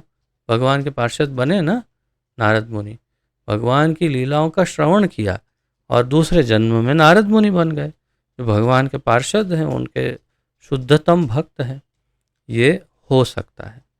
नारद मुनि का जीवन शाश्वत है, उनका ज्ञान असीम तथा आनंद अगाध है और वे बिना किसी बाधा के भौतिक तथा आध्यात्मिक जगतों में विचरण कर सकते हैं। प्रभुपाद जी नारद मुनि के गुण बता रहे हैं। मनुष्य सही व्यक्ति से भगवान की दिव्य लीलाओं का श्रवण करके ही जीवन की परम पूर्णता प्राप्त कर सकता है। जिस प्रकार श्री नारद ने अपने पूर्व जन्म में शुद्ध भक्तों, भक्ति वेदांतों से सुनकर प्राप्त की, तो भगवान की दिव्य लीलाओं का श्रवण करके, लेकिन कैसे?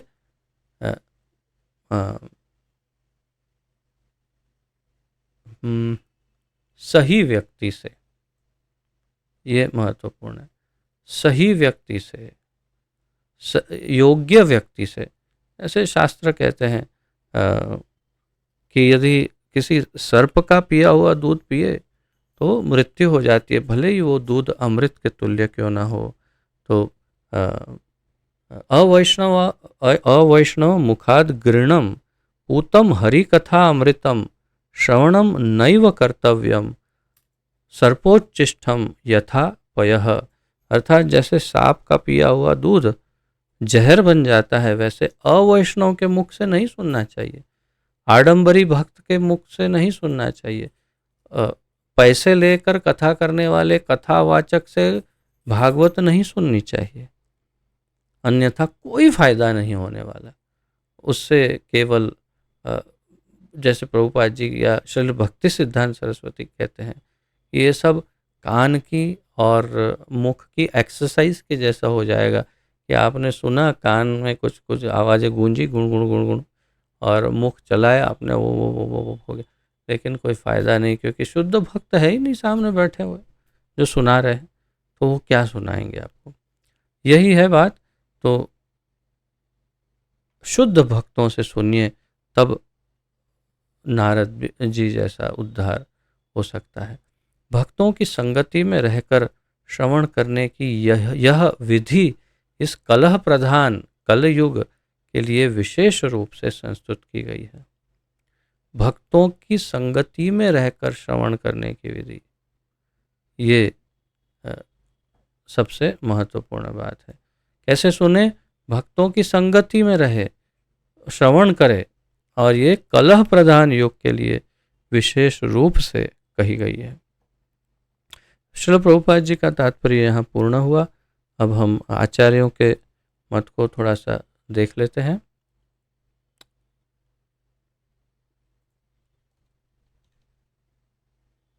आचार्यगण क्या कहते हैं?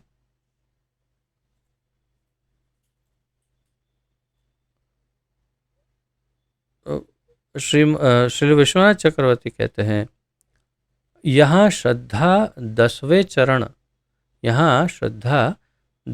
चरण आसक्ति को इंगित करती है। अर्थात जो एक एक चरण है, आदौ श्रद्धा, ये वो भजन क्रिया, अनर्थ निवृत्ति, ऐसे ऐसे ऐसे ऐसे जाते जाते जाते जितने अलग अलग चरण हैं उसमें से 10वां चरण है आसक्ति। तो यहाँ जो श्रद्धा है, जो श्रद्धा की बात कई श्लोक में, वो वास्तव में आसक्ति की बात है। हर पल या हर शब्द सुनने पर मेरे मन में कृष्ण के लिए रति या भाव विकसित हुआ, जिसके गुण सुनने में सुखद हैं, प्रिय श्रवसी। यहाँ रुचि का अर्थ रति 11वां चरण होना चाहिए, अर्थात कि वास्तव में संपूर्ण भाव से एक स्टेज पहले, समझिए, ऐसी अतिशय अनुरक्ति भगवान के प्रति, लगभग प्रेम जैसा भाव का एक चरण। तो मैं आपको केवल प्रयास कर रहा हूँ, परंतु रति शब्द से स्पष्ट हो जाता है रति क्या है, भाव क्या है और प्रेम क्या है। तीनों शब्दों के अर्थ अलग है, क्योंकि रुचि के चरण का उल्लेख पिछले श्लोक में पहले ही किया जा चुका है। तो ये वो रुचि नहीं है जो अगले श्लोक में समझाया था पिछले, और यहाँ रुचि का अर्थ है रति, अर्थात बहुत तीव्र भगवान के प्रति अनुरक्ति। और फिर श्रील जीव गोस्वामी इसे इस प्रकार समझाते हैं, 10वें स्कंद के 7वें अध्याय के प्रथम 2 श्लोकों से श्रील जीव गोस्वामी समझाते हैं, और वो हम यहाँ समझने का प्रयास करते हैं। ये श्री राजो वाच ये नावतारेण इत्यादि श्लोक, मैं श्लोक स्किप कर रहा हूँ समय को देखते हुए, अन्यथा सुंदर श्लोक है बहुत। राजा परीक्षित ने कहा, हे प्रभु सुखदेव गोस्वामी, भगवान के अवतारों द्वारा प्रदर्शित विविध लीलाएं भगवान के अवतारों द्वारा निश्चित रूप से कानों को तथा मन को सुहावनी लगने वाली हैं। इन लीलाओं के श्रवण मात्र से मनुष्य के मन का मैल तत्क्षण धुल जाता है। सामान्यतया हम भगवान की लीलाओं को सुनने में आनाकानी करते हैं, किंतु कृष्ण की बाल लीलाएं इतनी आकर्षक हैं कि वे स्वतः ही मन तथा कानों को सुहावनी लगती है। इस तरह भौतिक वस्तुओं के विषय में सुनने की अनुरक्ति, जो भवबंधन का मूल कारण है, समाप्त हो जाती है। तो इस तरह भौतिक वस्तुओं के विषय में सुनने की अनुरक्ति, जो न्यूज़ या समाचार, कहाँ क्या चल रहा है, क्या ये हो रहा है, वो उसमें अनुरक्ति, आप एक प्रचारक हो और अपने आप को अपडेट रखने के लिए केवल न्यूज़ हेडलाइन देख लेते हो, अलग बात है, परंतु न्यूज़पेपर लेकर अंदर डूब गए, चाय का प्याला लेकर, तो ऐसा नहीं। तो ऐसे कई भौतिक विषयों में जो डूबना है, तो इस तरह भौतिक वस्तुओं के विषय में सुनने की अनुरक्ति, जो भवबंधन का मूल कारण है, समाप्त हो जाती है। किससे समाप्त हो जाती है? भगवान की लीलाएं सुनने से। मनुष्य में धीरे धीरे भगवान के प्रति भक्ति एवं अनुरक्ति उत्पन्न होती है, और भक्तों के साथ जो हमें कृष्ण भावनामृत का योगदान देते हैं, मैत्री बढ़ती है। यदि आप उचित समझते हैं तो कृपा करके भगवान की इन लीलाओं के विषय में कहें। ऐसा अनुरोध राजा परीक्षित करते हैं सुखदेव गोस्वामी। तो यहाँ मूल रूप से श्रील जीव गोस्वामी कहना चाहते हैं कि भगवान की कथा में रुचि अगर उत्पन्न हो गई और अगर सुनने लगा व्यक्ति, और वो भी शुद्ध भक्त से, समर्पित भाव से, शरणागति से, तो इतना परिवर्तन आ जाएगा उसमें कि वो शुद्ध भक्त बन जाएगा और इत्यादि, अर्थात उसका संपूर्ण उद्धार होना निश्चित है। यही श्रील जीव गोस्वामी ने केवल इतना ही लिखा है उन्होंने अपनी टीका में। इस प्रकार यहाँ पर आज विराम लेते हैं। यदि इन श्लोकों के उपलक्ष्य में किसी का कोई प्रश्न आदि, उत्कंठा, जिज्ञासा आदि हो तो प्रस्तुत कर सकते हैं।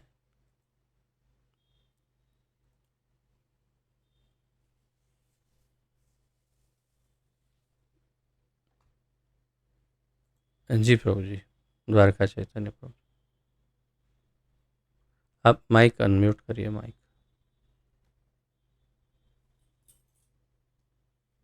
बोलिए। हरे कृष्णा। जी प्रभु बोलिए। जी, थोड़ा तुलसी दल के लिए मुझे पूछना था कि हम तुलसी पत्र शिव जी को या हनुमान जी को लगा सकते हैं?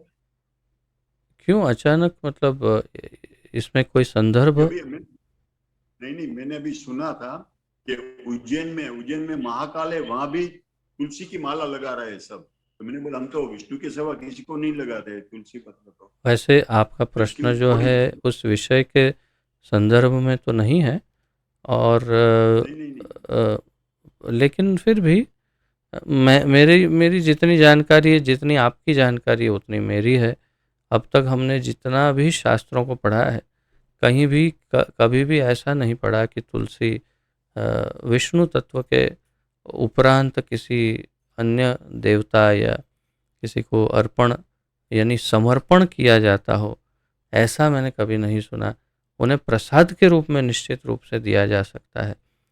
तुलसी कृष्ण चरणों से लेकर के शिव जी के मस्तक पर अवश्य ही अर्पण की जा सकती है, क्योंकि शिव जी अ, परम भक्त हैं। 12 महाजनों में उनका नाम है। अ, और तदुपरांत वैष्णवानाम यथा शंभो, ये भी शास्त्र कहते हैं, अर्थात वैष्णवों में सर्वोत्तम वैष्णव है शंभु। तो उन्हें भगवान की चरण तुलसी उनके सर पर या उनके मुखारविंद में उन्हें अर्पण की जा सकती है, इसमें कोई प्रॉब्लम नहीं है। परंतु उन्हें उनकी माला एक भगवान के रूप में अर्पण करना, ये मैंने कभी सुना नहीं है या पढ़ा नहीं है शास्त्रों में। अर्थात मैं जो मैंने अभी अपना मत है, वो जो आपका मत है वही मेरा मत है। मुझे कुछ कभी ऐसा नहीं पड़ा कि किसी देवी देवता को चढ़ती है तुलसी। नहीं, मैंने अभी 2 दिन पहले ही सुना था। जो अच्छा अभी अच्छा। एक यात्रा चल रही है, जो बड़े कथाकार हमारे गुजरात के कर रहे हैं, जी तो उसने ही बताया कि मैं महाकाल गया था तो उधर मैंने ये देखा कि यहाँ तो तुलसी दल भी चल रहा है और एक हनुमान जी का मंदिर है, वहां भी तुलसी दल चल रहा है। तो मैंने बोला ये तो नहीं हो सकता है। नहीं, पर मैंने बहुत बोला आपसे अच्छा पूछ है, के थोड़ा सा। बहुत ही अच्छा कर रहे हैं वो लोग। वास्तव में वो लोग जानते नहीं हैं कि वो कितना अच्छा कार्य कर रहे हैं। क्योंकि यदि वो महादेव को तुलसी चढ़ाएंगे तो महादेव चढ़ने देंगे तो नहीं, वो तो पकड़ ही लेंगे पहले कि लाओ लाओ लो, जल्दी लाओ, मैं अभी मेरे ठाकुर जी को चढ़ा देता हूँ। मैं ढूंढ ही रहा था कोई तुलसी मिले कहीं से, आपने दे दी, थैंक यू, आपको भी फल मिलेगा, लो।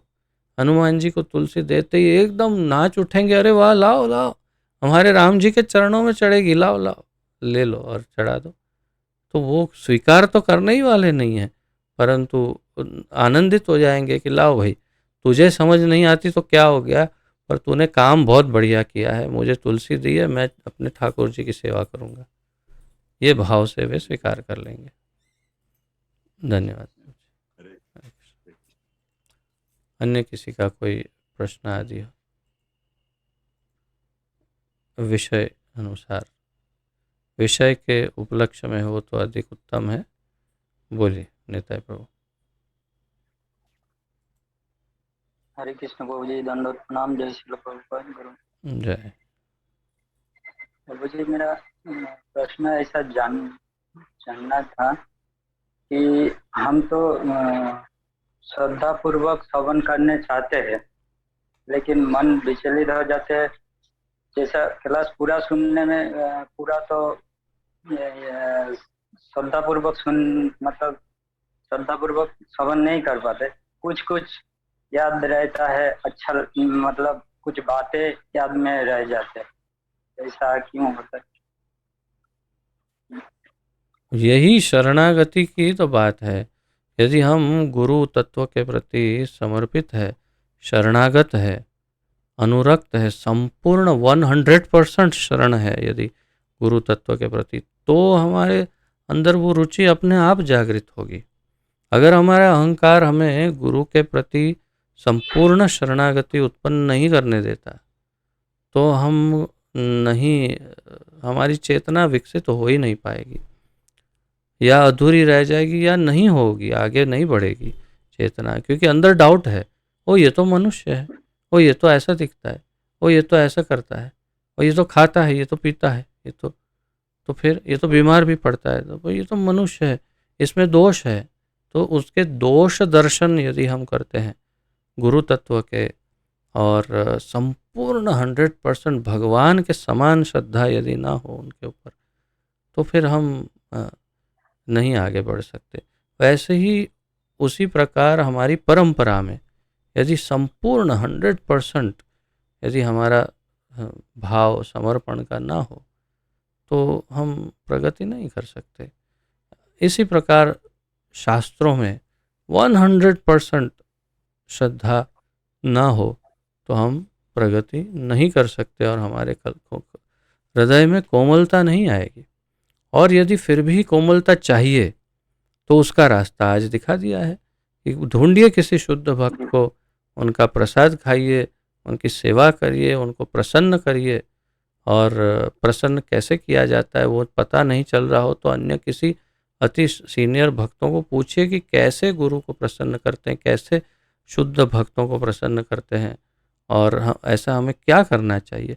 ऐसे तो अंदर से चैत्य गुरु बता ही देते हैं कि नहीं नहीं ये नहीं ठीक है, ऐसा करने से प्रसन्न नहीं होंगे, फिर क्यों कर रहे हो, लेकिन फिर भी हम करते हैं।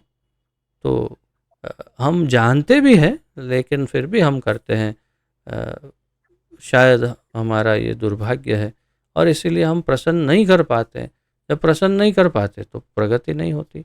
परंतु यदि गुरुजन प्रसन्न होंगे, जैसे वे वेदांती बहुत प्रसन्न थे नारद मुनि की सेवा से, और इसीलिए वे उन्होंने तुरंत अपना उच्चिष्ट दे दिया, उनको अपनी कथाएं दी, उनका संग दिया, उनको आशीर्वाद दिए, और वो देव ऋषि बन गए। ये देखिए कि वो शायद उनमें से एक भी देव ऋषि नहीं होगा, उन वेदांती भक्तों में से एक भी देव ऋषि नहीं था, परंतु उनके आशीर्वाद इतने जबरदस्त थे कि उनका शिष्य देव ऋषि बन गया, उनसे भी अधिक आगे बढ़ गया। ये शक्ति होती है एक वैष्णव के आशीर्वाद में। जैसे श्रील गौर किशोरदास बाबा जी महाराज के शिष्य श्रील भक्ति सिद्धांत सरस्वती ठाकुर हुए, श्रील भक्ति सिद्धांत सरस्वती ठाकुर के शिष्य श्रील प्रभुपाद जी हुए, और श्रील प्रभुपाद जी के शिष्यों को देखिए, उनसे भी कई गुना ज़्यादा अधिक शिष्य बनाकर बैठे हैं। तो तात्पर्य क्या है कि एक शुद्ध भक्त के आशीर्वाद में इतनी शक्ति कि उनसे भी ऊपर उठा देते हैं। भले भगवान की नज़र में जो भी हो, परंतु भौतिक दृष्टिकोण से और अधिक उन्नत कर देते हैं उन्हें। शायद आध्यात्मिक दृष्टिकोण से भी अपने से भी आगे बढ़ा देते हैं। ऐसे होते हैं वैष्णव। लेकिन उनको प्रसन्न करना चाहिए, और कैसे प्रसन्न किया जाता है वही तो ये चर्चा चल रही है। धीरे धीरे चेतना शुद्ध होगी तो समझ में आएगा। पूर्ण श्रद्धा और समर्पण और सावधानी से ध्यानपूर्वक सुनना, श्रवण, बहुत ही सावधान सतर्क होकर सुनना। नहीं सुन पा रहे हैं मतलब मन में कुछ और चल रहा है। मन में क्यों और चल रहा है कुछ?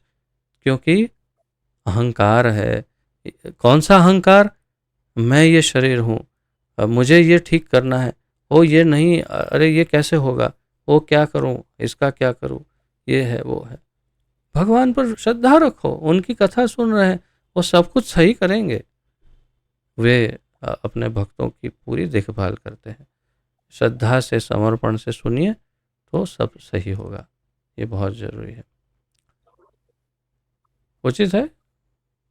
जी प्रभु। धन्यवाद। हरे कृष्ण। दंडवत प्रणाम। जय श्री प्रभु। जय। तो फिर अब हम अन्य कोई प्रश्न आदि ना हो तो फिर विराम लेते हैं। वैसे मैं सोच ही रहा था कई दिनों से कि कोई कोई प्रश्न ही नहीं पूछता है। जब प्रश्न नहीं पूछते हैं तो इनकी प्रगति कैसे होगी? क्योंकि ये एक सामान्य नियम है। प्रश्न उनके ही होते हैं जो अत्यंत सावधानी से सुनते हैं, अत्यंत सतर्क होकर सुनते हैं। उन्हीं के हृदय में प्रश्न उत्पन्न हो सकते हैं। लेकिन जो औपचारिकता के लिए सुनते हैं उनके हृदय में क्या प्रश्न उठेंगे? इसलिए मैं थोड़ा सा निराश भी था 2-3 दिन से कि किसी को कोई प्रश्न ही नहीं होता है। या तो मैं इतना एक्स्ट्रा ऑर्डिनरी वक्ता हूँ कि मैं बोलता हूँ और सब कुछ एकदम आहा सब परफेक्ट बन जाते हैं। अरे ऐसा तो हो नहीं सकता। या फिर मुझ में कोई बहुत बड़ी कमी है, या तो फिर मेरे श्रोताओं में कोई कमी हो। तो मैं बस यही चिंतन कर रहा था 2-3 दिन से। तो आज आप लोगों ने प्रश्न पूछे तो मुझे थोड़ी रिलीफ मिली है। अच्छा लगा। धन्यवाद आप सबका। पतित पावन जगत गुरु श्रील प्रभुपाद की जय।